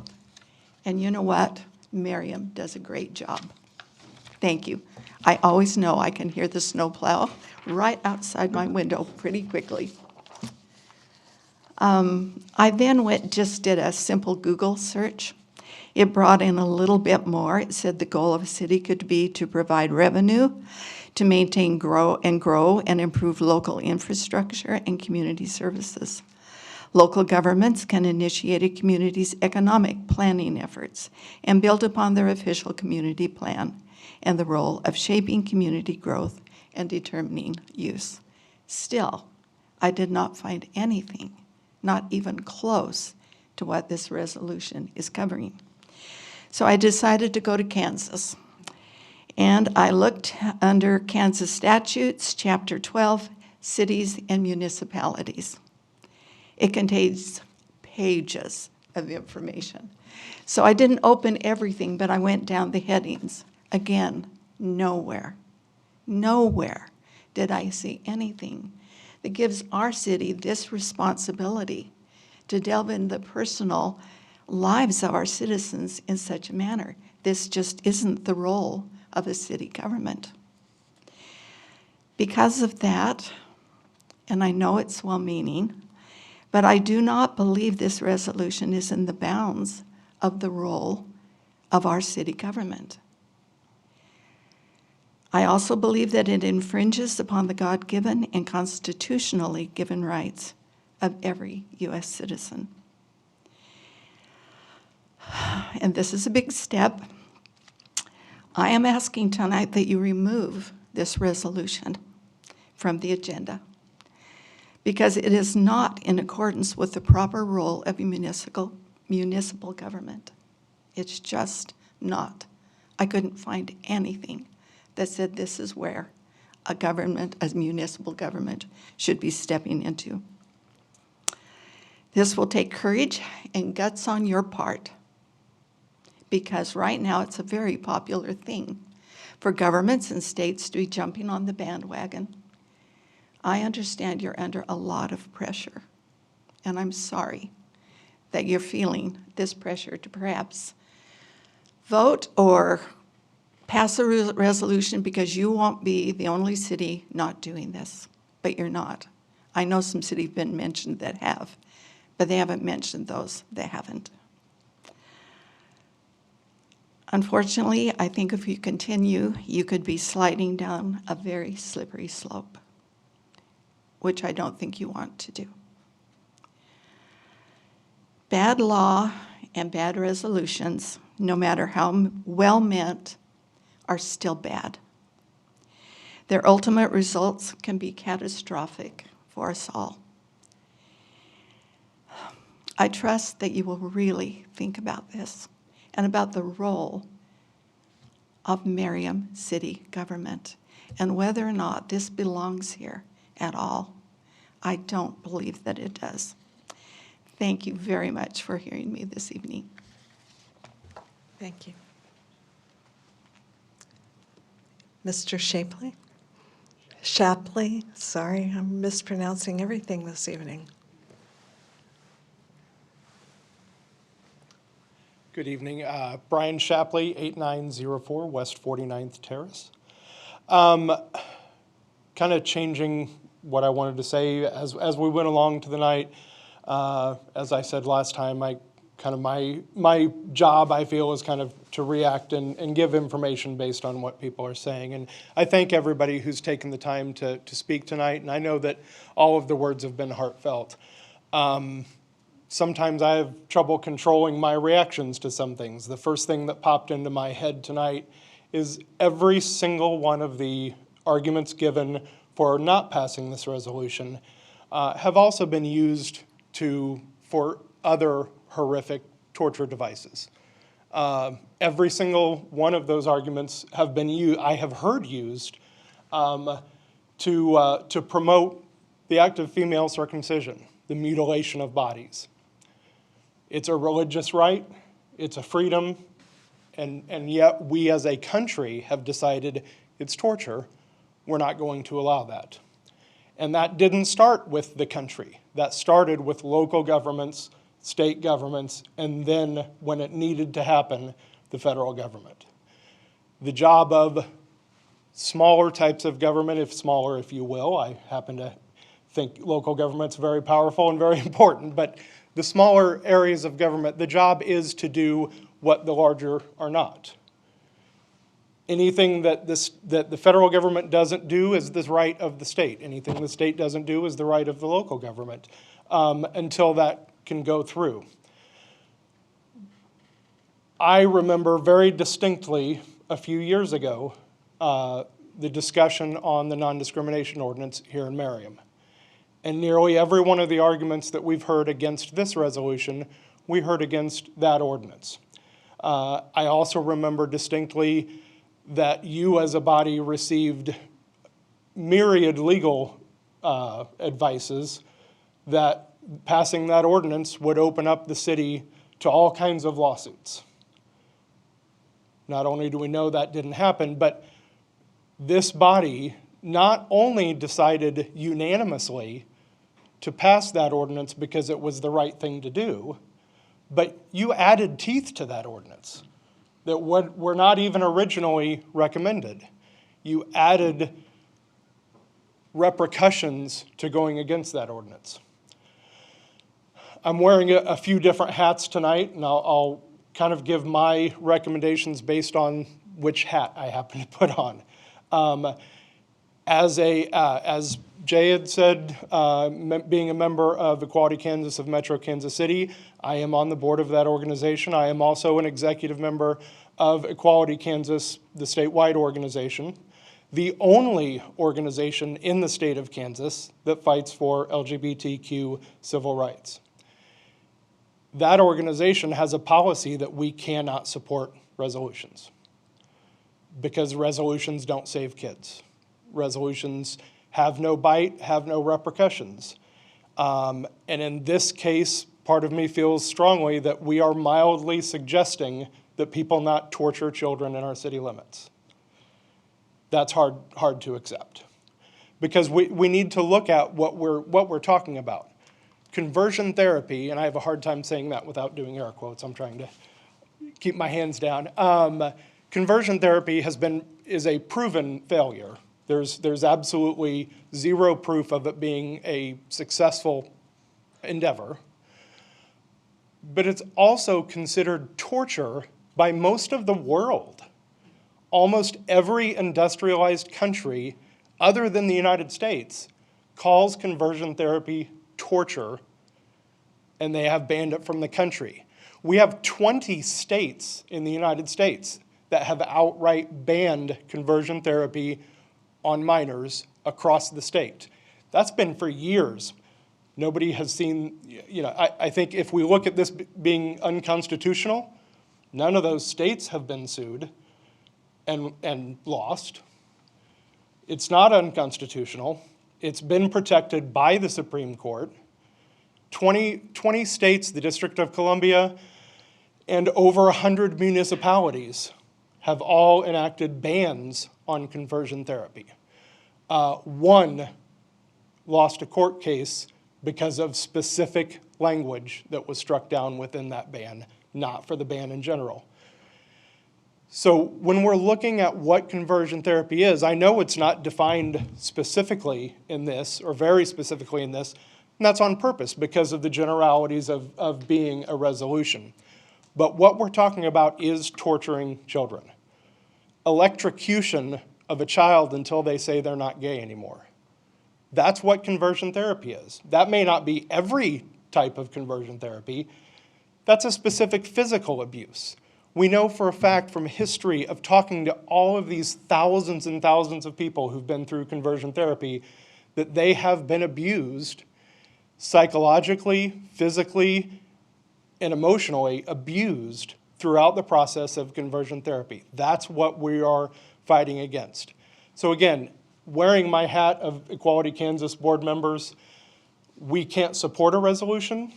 Now, switching hats to a resident of Merriam,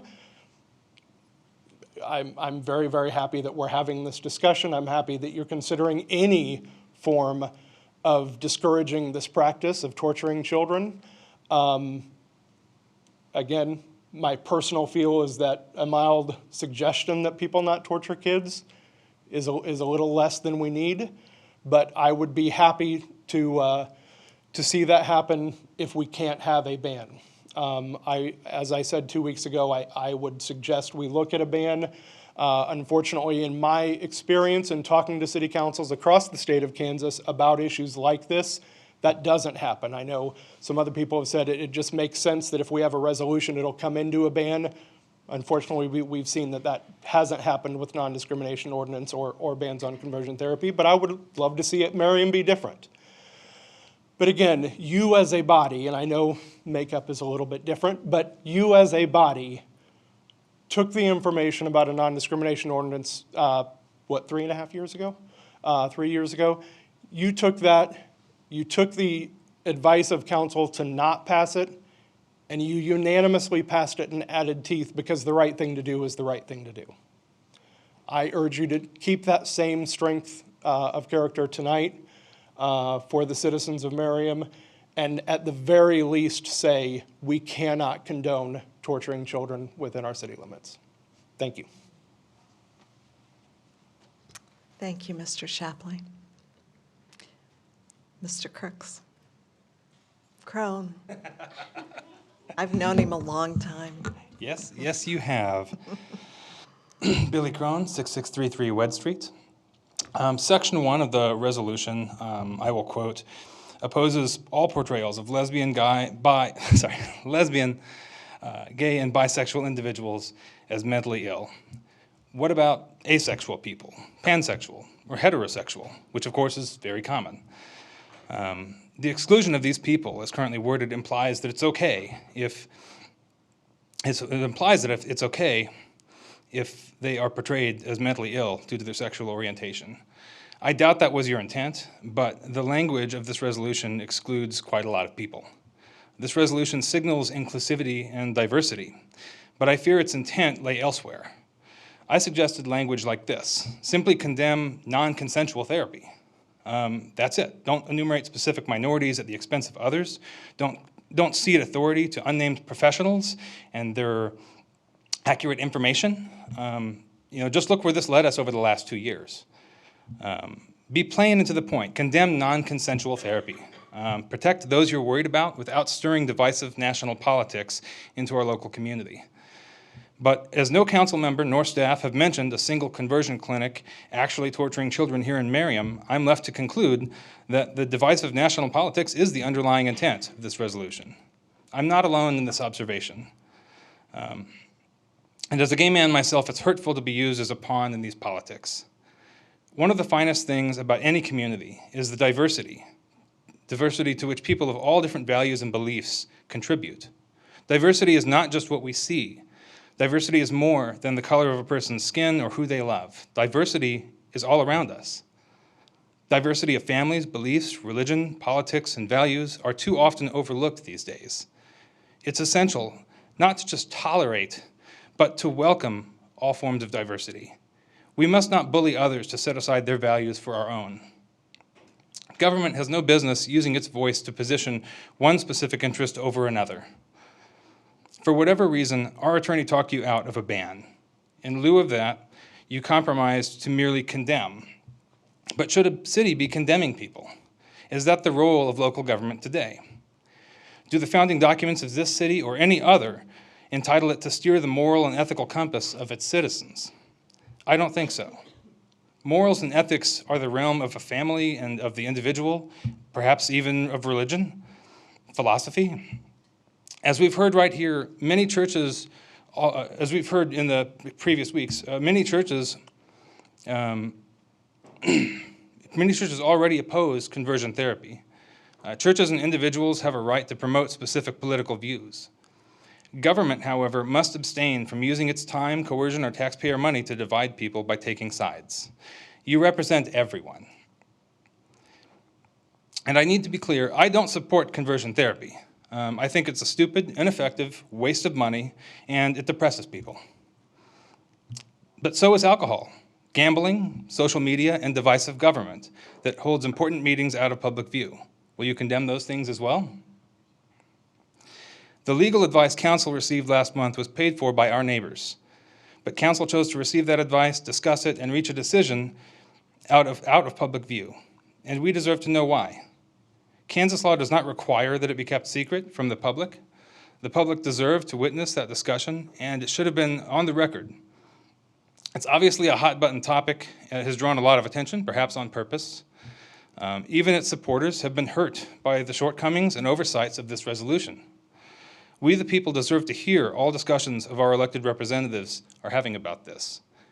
Tonight, your schedule includes a work session to discuss the next 5 years of capital improvements to Merriam, as well as discussing at length a redevelopment agreement for the decade-abandoned Kmart property. And that is a genuine local issue that my neighbors and I have been asking about for years, so I'm happy that it's on the schedule. I've been attending these meetings in person since 2015, and we all know that there's rarely more than a few members of public that make it in here in person. But we also know that since we started posting council meetings on the web, 10 to 20 times as many citizens watch them online. My neighbors watching from home now and in the future stand to miss this development discussion and 5-year capital improvement discussion that is, if you choose, as you have in the past, to hold that meeting off the record. I ask any of you tonight to make a motion to conduct that meeting right here in council chambers. It won't cost anything extra to keep the recording going, and it will even save you the time of walking across the building to be off of the microphones. You don't need to go on about that. Okay. I'm sure you're going to be satisfied. Oh, really? Oh, Yes. That's excellent news. Because you're off subject is why I'm stopping you. Okay, So sorry. I'm trying to get you back on subject. Sure. I had All two right. things I wanted to talk about tonight, All right. so that was that. To sum it up, please consider the inclusive language I proposed, simply condemning all non-consensual therapy. Thank you. Thank you. Is there anyone else who would like to speak to this topic? So council, I put it to you. Are there things that you want to discuss with us, with one another here? Mr. Silvers. Yes, I want to start off just by saying that my family in general has been very supportive of the gay and lesbian community. In the 70s, we purposefully went to Sunday brunch every week at a gay-owned restaurant to support that community. I ended up getting my first job there as a dishwasher, and I subsequently would watch the owners of that restaurant's dogs when they went out of town. I also chose in my life to roommate with at two different times, two gay men, because they were good friends of mine, high school friends. So I fully support the gay community. But I don't know how I feel about this council at this time creating an ordinance like this, mainly because I don't have the background to know the ramifications of what we do, whether it ends up being good or bad for the citizens of Merriam. And I'm just not sure if what we do will ladder up to the state. So I guess my point is I really don't know. I truly don't know how I want to vote on this. And I'm not sure if we as a council should be creating this ordinance at this time. You mean resolution? I'm sorry, Drew? resolution. Thank you Okay, for correcting thank me. you. Is there anyone else who'd like to speak? I'd like to say something. That's okay. So I just want to thank everyone for coming tonight. I'm grateful for everyone who's here. Am I allowed to address something that was said in the comments? Or- Sure. Okay. So to address something that was said in the public comments, I have lived with an eating disorder since the age of 11. I have done intensive therapy for that. I've struggled every day with the way that I look, the things I put in my mouth, the actions I do, all stemming from mental illness. And to hear mental illness, such as anorexia or body dysmorphia, equated with gender identity and sexual orientation is wildly destructive and dangerous. And I would like to apologize to anyone who may have been triggered by that. The next thing I would like to say is that I hear everyone talking about the role of local government. We as a body exist to make Merriam just right. And if we're asking just right for who, it has to be just right for everyone. Every person who lives, works, and visits in Merriam should feel safe. And sometimes that means for us doing uncomfortable things. And how lucky are we that they are only uncomfortable in this moment and that we don't live our lives every single day feeling unsafe and uncomfortable because our oppression exists in the shadows. And if that isn't really for you, there's a giant sun behind you looking to shine on the shadows. And that's the kind of support that I want to give to the LGBTQ community members. And to them, I apologize as well, because I recognize that a resolution is not enough. But in this moment, for us, for our city, I believe that it is just right. But it's only the start of something. Thank you. Mr. Neal. I want to tell everybody who came and spoke tonight how thankful I am that you all came and spoke from your hearts.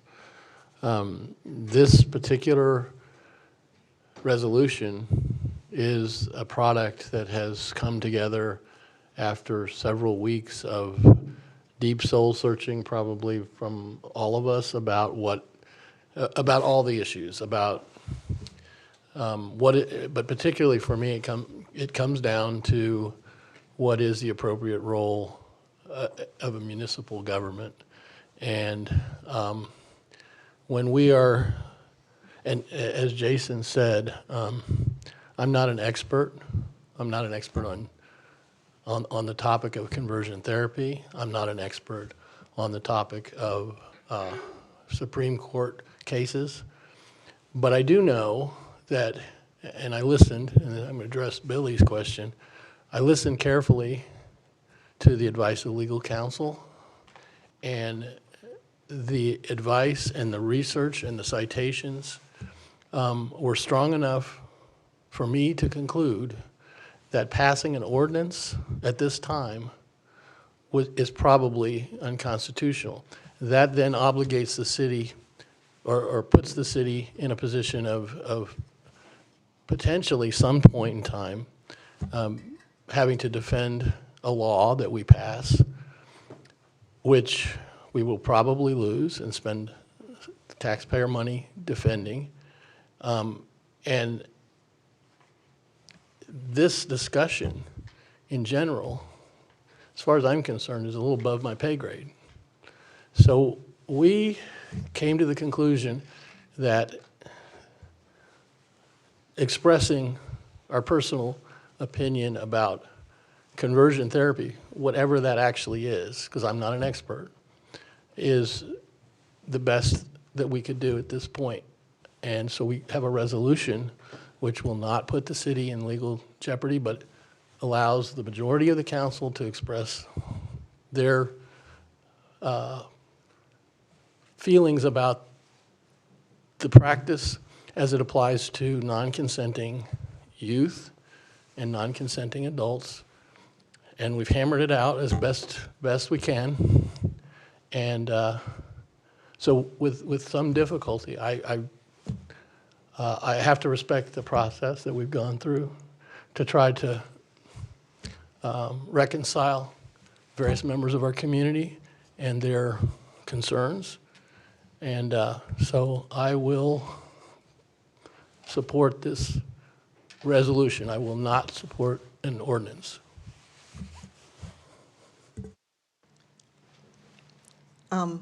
I too struggled with whether it's really the role of municipal government to do this.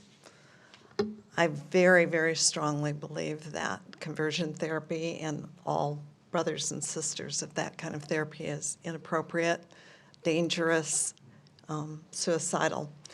And so I've been very torn. I've been pretty honest with some people about how torn I've been about this, but I will support the resolution.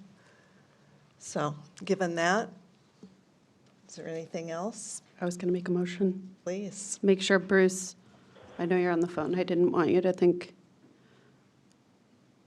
Mr. Caldwell, are you there?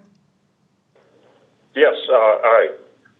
Okay. I just wanted to give you the floor in case we missed you raising your hand. Okay, great. You know, I concur with just everything my fellow council members have said. We appreciate it, Bruce. All right, so Councilmember Hands, I move that the council approve a resolution condemning conversion therapy. Is there a second? I'll second. Thank you. Madam Clerk? Councilmember Neal, Aye. Councilmember Ryder, Aye. Councilmember Silvers, Aye. Councilmember Yodridge, Aye. Councilmember Shavetta, Aye. Councilmember Hands, Aye. Councilmember Caldwell, Aye. Councilmember Leahy. Aye. Motion passes 8-0. Again, thank you all for taking the time and expressing your points of view. Very, very much appreciated. All right, let's move on to the next item, which is, that's informational. Okay. Are we through? Staff We have an items. update? We have two motions. Yeah, but not yet. Next item is Right, the right. I-35 TIF removal. Right.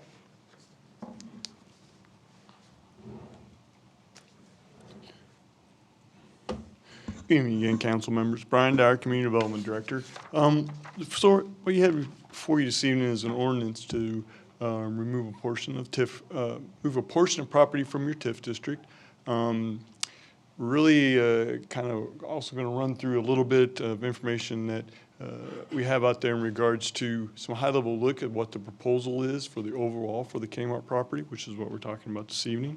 So a couple things is, as we all know, we're working with Drake Development to redevelop the property over at Kmart that's been vacant and in disrepair for quite a number of years. And as we go through that, we've always had numerous amounts of discussions about the public-private partnership on the financing side of that project. As proposed today, as we're working with the developer, they're looking at essentially three different areas for public-private partnership. The first one is the tax increment financing, which is TIF, things that we're all familiar with. The next part is an an industrial revenue bond, and essentially an IRB. And what that does is that with those, the developer would not have to pay sales tax on materials that are used for the development. And then the third thing is a property tax IRB. And that would be for 10 years. And what that would do is it does a tax abatement for 10 years for the property. Now, wouldn't be 100% tax abatement. Obviously, we want to work and make sure we keep our other governmental entities like the school district and the county whole, but it will be a tax increment on a portion of the development. And that's important because, and again, I will go through more details of what we're talking about, that you can't have a property tax abatement inside a TIF district. Hence the reason why we have an ordinance this evening to consider to remove a portion of property from the TIF district. Again, talking about the Kmart area, talking about the area that you just added in, I shouldn't say just added in, but the area that was added in about a year ago at this time. So a little bit more information about the actual development at Kmart. It's titled the Merriam Grand Station. It's about a $136 million project as conceived right now. 85 full-time jobs, 80 part-time jobs with the development. 10,000 square feet of restaurant and retail space, 10,000 square feet of civic and also restaurant space as well. 200,000 square feet of residential development, those are apartment areas. Be over 300 Class A units, types of residential units that the city of Merriam does not currently have. Be a parking structure, parking structures underneath the apartment complexes, as well as one in between to provide enough parking for everything. Possible transit stop on Eby Street, enhanced green space, particularly if you look at previous concepts that we've seen for this area. And then also, important part of it is that the project will provide right-of-way for the undergrounding of utilities along Shawnee Mission Parkway in Antioch. So, again, what I'm going to show you this evening, a high-level concept for the development of the property. I want everybody to understand that this has not been submitted plans, so you can expect that some things are going to change between what I show you this evening and what ultimately the developer submits. With that being said, up here we got a site plan up on the screen. Shawnee Mission Parkway is on the north side. Eby Street is on the left-hand side. And on the right-hand side, we have Antioch. So this, again, Kmart property. The already developed portion of it is the Freddy's and the Krispy Kreme. Also down here, this is the daycare facility, which is not a part of the development. So the gray area is the new proposed development area. Up here, 3 out parcels, 3 outbuildings. This is the 10,000 square feet of retail residential space. Here in the middle, these are the 2 restaurants, 5,000 square feet apiece. So again, 10,000 square feet of restaurant space. A large public gathering area right here in the middle. Back here is a 2-level parking structure. I say structure, not garage. It's probably going to be very similar to what we have over for our community center. So there's no way to get in between the 2 levels. So again, a parking structure. So then here on the right-hand side, or the southeast corner of the area, there is a proposed apartment building. Underneath that would be 1 level of structured parking. And then over here on the southwest corner, there is, again, an apartment building, again, 1 level of structured parking underneath that. And the important part here is that it is these 2 areas, these 2 buildings that are being requested to take out of the TIF district. The developer is requesting to have a 10-year IRB tax abatement on the property tax for these two corners. Again, it wouldn't be 100% abatement. We want to make sure we work to keep other taxing jurisdictions whole, but this is the area that we are talking about removing from the TIF district. So again, a little bit more detail, some really interesting renderings, some really cool renderings, to be frank, on what the proposed development is. Here you're standing at the corner of Antioch and Shawnee Mission Parkway, looking to the southwest. So again, you see the 3 retail spaces that are up on Shawnee Mission Parkway. You see the east apartment complex, the west apartment complex, and then here in the background, you can see the 2 restaurants with the gathering space between them. This is probably one of the best looking renderings of the development. Shows a number of things. First of all, it shows the increased amount of green space, and especially in comparison to other proposals. And then it shows the iconic centerpiece of this proposal with the restaurants on both sides, a shade structure, canopy structure with grand station across it. This is the gathering place where people can do, come up and have a business lunch, meet with their family, friends, gather together, and have fellowship together. Again, on both sides, you see the 2 apartment structures, and then in the background, you see the parking structure in the background. So now you're at the corner of Eby and Shawnee Mission Parkway, looking to the south and east. Again, you see the existing Freddy's, you see the 2 apartment complexes, and then in the middle, you see the common space with the 2 restaurants. Here you see a possible transit stop. I will say possible because the city and the developers are in discussions with Johnson County Transit to see if this is needed. We definitely don't want to construct something that's not needed, simply be additional maintenance for the city to maintain additional infrastructure for the city to maintain when perhaps it would not even be used. So as we continue south down Eby Street, as you're starting to notice that there's some grade changes. As we all know, there's some significant topographical challenges with that site. The proposal is generally to fill the southern portion of the site to get up to a closer level with Shawnee Mission Parkway. Obviously, most likely will not be level with Shawnee Mission Parkway. But you can see this as we head south down Eby Street. The retaining wall along Eby Street definitely filled to raise the level of development there. As you can see, you start having to rise on the entryway to get up into, this is the western apartment complex. And again, this is the center for the communal space, gathering space. Moving to the other side of the development, this is the east tower, looking to the south and west with the communal space here off to the right. Again, the east tower, interesting architecture, definitely something different than what we have in Merriam at this point in time, so definitely add to the uniqueness of the development. And here is, again, kind of the centerpiece, the statement piece for the development, looking straight to the south with the canopy shade structure and the two restaurants to the side, green space in the middle. Kind of going back now to the other side. Now you're sitting on top of the parking garage or standing on top of the parking garage looking to the north. So you can see, again, restaurants, canopy, a large amount of gathering space, do a number of different kind of games. There's cornhole here, got also a potential for a food truck, concert area for small live bands, also areas for dog walking and things like that.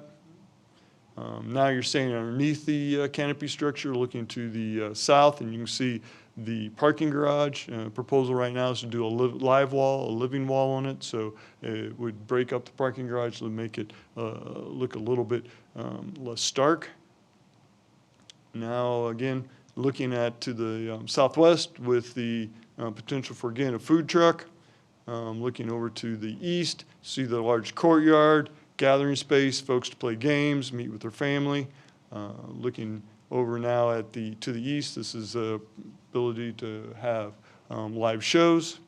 And then again, back on top in the parking garage, looking straight to the north, get a great view of how there'll be a lot of opportunity for folks to gather, a lot of opportunity for some great activities to occur there. And then we're back to Shawnee Mission Parkway and Antioch. I think it's important also to note that you don't see any utilities along here. Again, that's a big goal, particularly of the city to have those utilities undergrounded there. They can make a significant, huge improvement to that intersection. So a little bit back to the site plan, and again, kind of what we're considering this evening. You see the apartment buildings outlined in blue. So the area that we removed is a little bit outside that area, just simply make sure we get everything that we need to get out. So again, it'd be this corner as well as this corner to be removed from the TIF district. A little bit more. This is what your TIF district currently looks like. We're up here on Area M, right up here. And if this ordinance were to pass tonight, it would look like that. So essentially, you can see the two corners that that would come out of the TIF district. I think it's also important to note that the ordinance, even if it is passed tonight and is published, would not become effective until a plat is filed. We think it's very important that everybody recognize that while we hope it doesn't happen, nor do we think it's going to happen, but this project may not come to fruition. If it doesn't, we don't want to have taken out that property and then have to maybe put it back in with a different development proposal. So the ordinance is tied to the filing of a plat. Again, filing a plat does not guarantee that development will occur, but that is one of the major milestones in the development process, that when a plat's filed, that is a pretty good indication that something is going to happen. So we're recommending that, again, in the ordinance, we put in there to tie it to the filing of a plat. Also, in order to keep this along the timeline that we've been discussing, to get this everything in front of you at your second meeting in June, we recommend you waive the first reading of this ordinance so we can keep things on the timeline and keep this project moving forward. So with that, I'd be happy to answer any questions that the council has. Yes, ma'am. All right.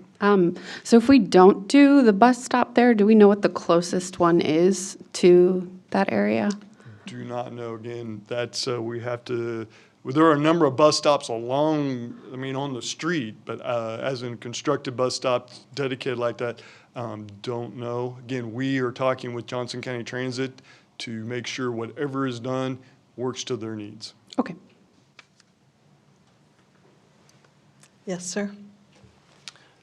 I have actually a few questions, as you probably expect, but I guess the first one is, and I don't know how much, I mean, of this, the information about this project is in the public domain yet, and so we've obviously had some discussions that some possibly know something that, that is not generally known, and I have to be careful in trying to figure out what's known and what's not known.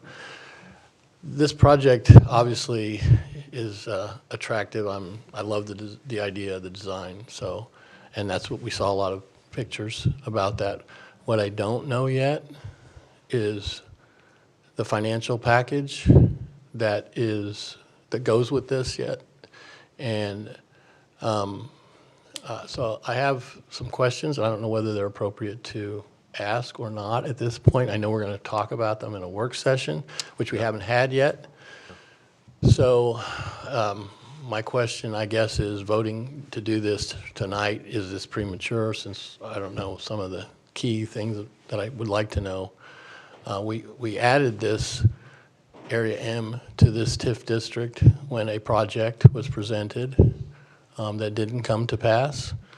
And I know there's a timeline. I don't want to slow that down, but if we were to wait until after the work session, till we have some more clarity, or at least understand the pieces better, how would that impact this project? Why do we need to actually approve this tonight? Yeah, this is what, two things. First of all, this is going to the Planning Commission. The project plan for the area that is up on the screen right now needs to be reviewed by the Planning Commission and is scheduled for their meeting next week. And in order to they have to approve that, or actually they do a finding that it is in conformance with the comp plan.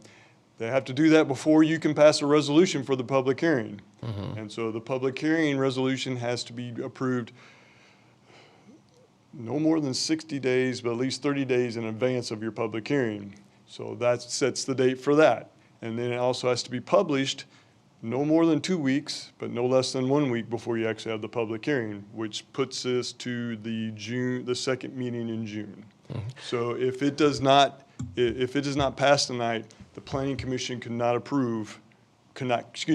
consider the project plan, and therefore it will put the timeline off by at least a month, if not more. Now, the other thing I would also mention is, again, as we stated, it will not go into effect until a plat is approved. So there's off-ramps. Yeah. Right, and I appreciate your answering that. That was one of my questions, actually. Obviously,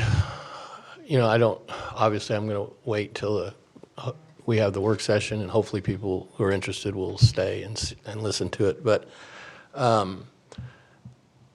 you mentioned and I mean, maybe getting into it too far, but you mentioned that the IRB's industrial revenue bonds were going to use the available property tax abatement for 10 years, and you also mentioned 100%.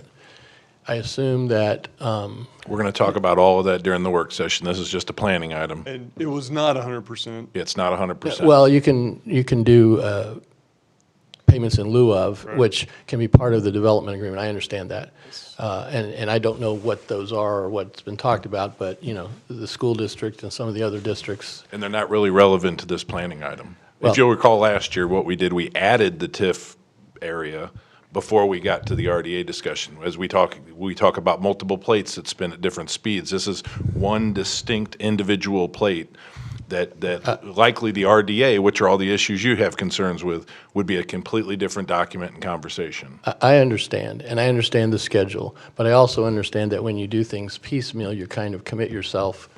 It's kind of like without actually. You're not committing understand- yourself to anything tonight. If That's this what I'm deal tr- doesn't go yeah, through. No, that's what I'm trying to ascertain by my questions. Does this need to be done tonight, or can this wait? That's why I'm asking the questions. There's So, off-ramps. and I will ask some of the other questions in the work session. Okay. Are there other questions? All right, I would entertain a motion to waive the first reading. Councilmember Hands, I move the council waive the customary first reading of an ordinance removing property from the I-35 redevelopment district. Ms. Ryder, I second. Madam Clerk, please call the roll. Councilmember Ryder. Aye. Councilmember Silvers. Aye. Councilmember Yodrich. Aye. Councilmember Shavetta. Aye. Councilmember Hands. Aye. Councilmember Caldwell. Councilmember Leahy. Aye. Councilmember Neal. Despite my reservations of not knowing enough, I will vote aye.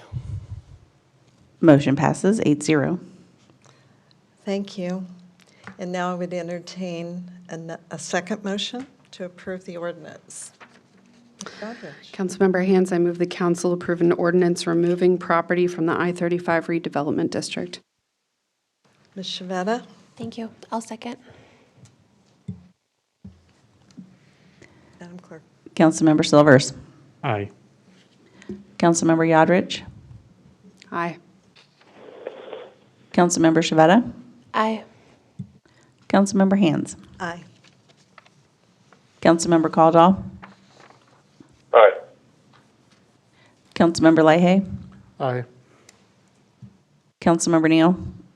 Again, with reservations, I will vote aye. Councilmember Ryder. Aye. Motion passes 8-0. Thank you. So given that, let's move on to the March 2022 Finance Report.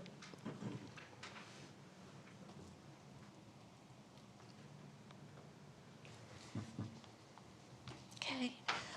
Last month, when I spoke to you, I mentioned that the auditors were going to be visiting us, and they have in fact concluded their audit. We're working on the audit report now. Next month, our lead auditor will be here to kind of talk to you about the results, but the long and short of it is we really had a clean audit, so that's always good news. The March report includes January sales, which are very good.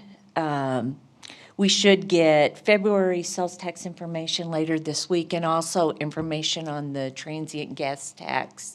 And the transient guest tax has really been the one revenue source that we've kind of seen lagging, and that's the tax on hotel stays. And so the pandemic really impacted it quite a bit. So just one other item of note, really since about November, we've started seeing higher interest rates on our investments, and so that's always a nice note. Prior to that, we were getting like 0.1% on our investments, and we're now seeing between 1% and 1.5%, and so it's quite a jump closer to being normal rates. So just wanted to let you know that. Very good. Kind of as the other side of that, have there been any adjustments on the community center financing interest rates as a result of just the general market changes? No, those are locked in interest rates, and so there will not be. So Thank you. thank you. Are there no other questions? Okay, thank you. Community Development Update, Mr. Dyer.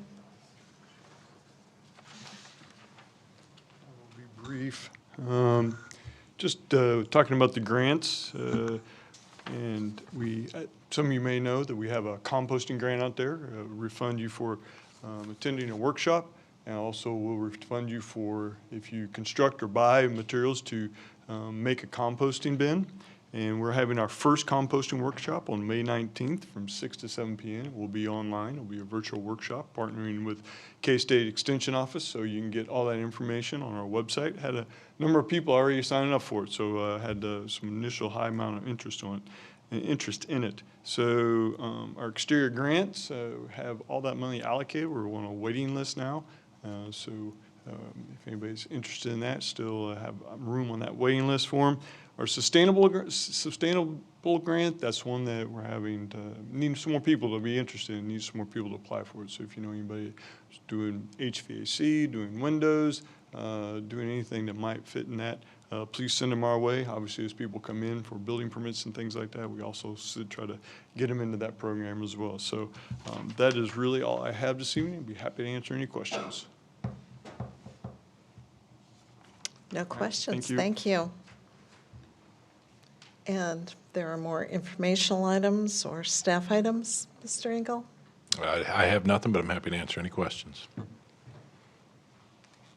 Okay, before I call for a motion to adjourn, I just want to say there is a workshop following, and we are staying in this room, and we will be recorded. So everything that Mr. Crone has asked for is going to happen. Well, almost. All right. So I call for a motion to adjourn. Councilmember Hands, I move that we adjourn. There's second. Ms. Ryder? I second. All in favor? Aye. Aye. Meeting's adjourned.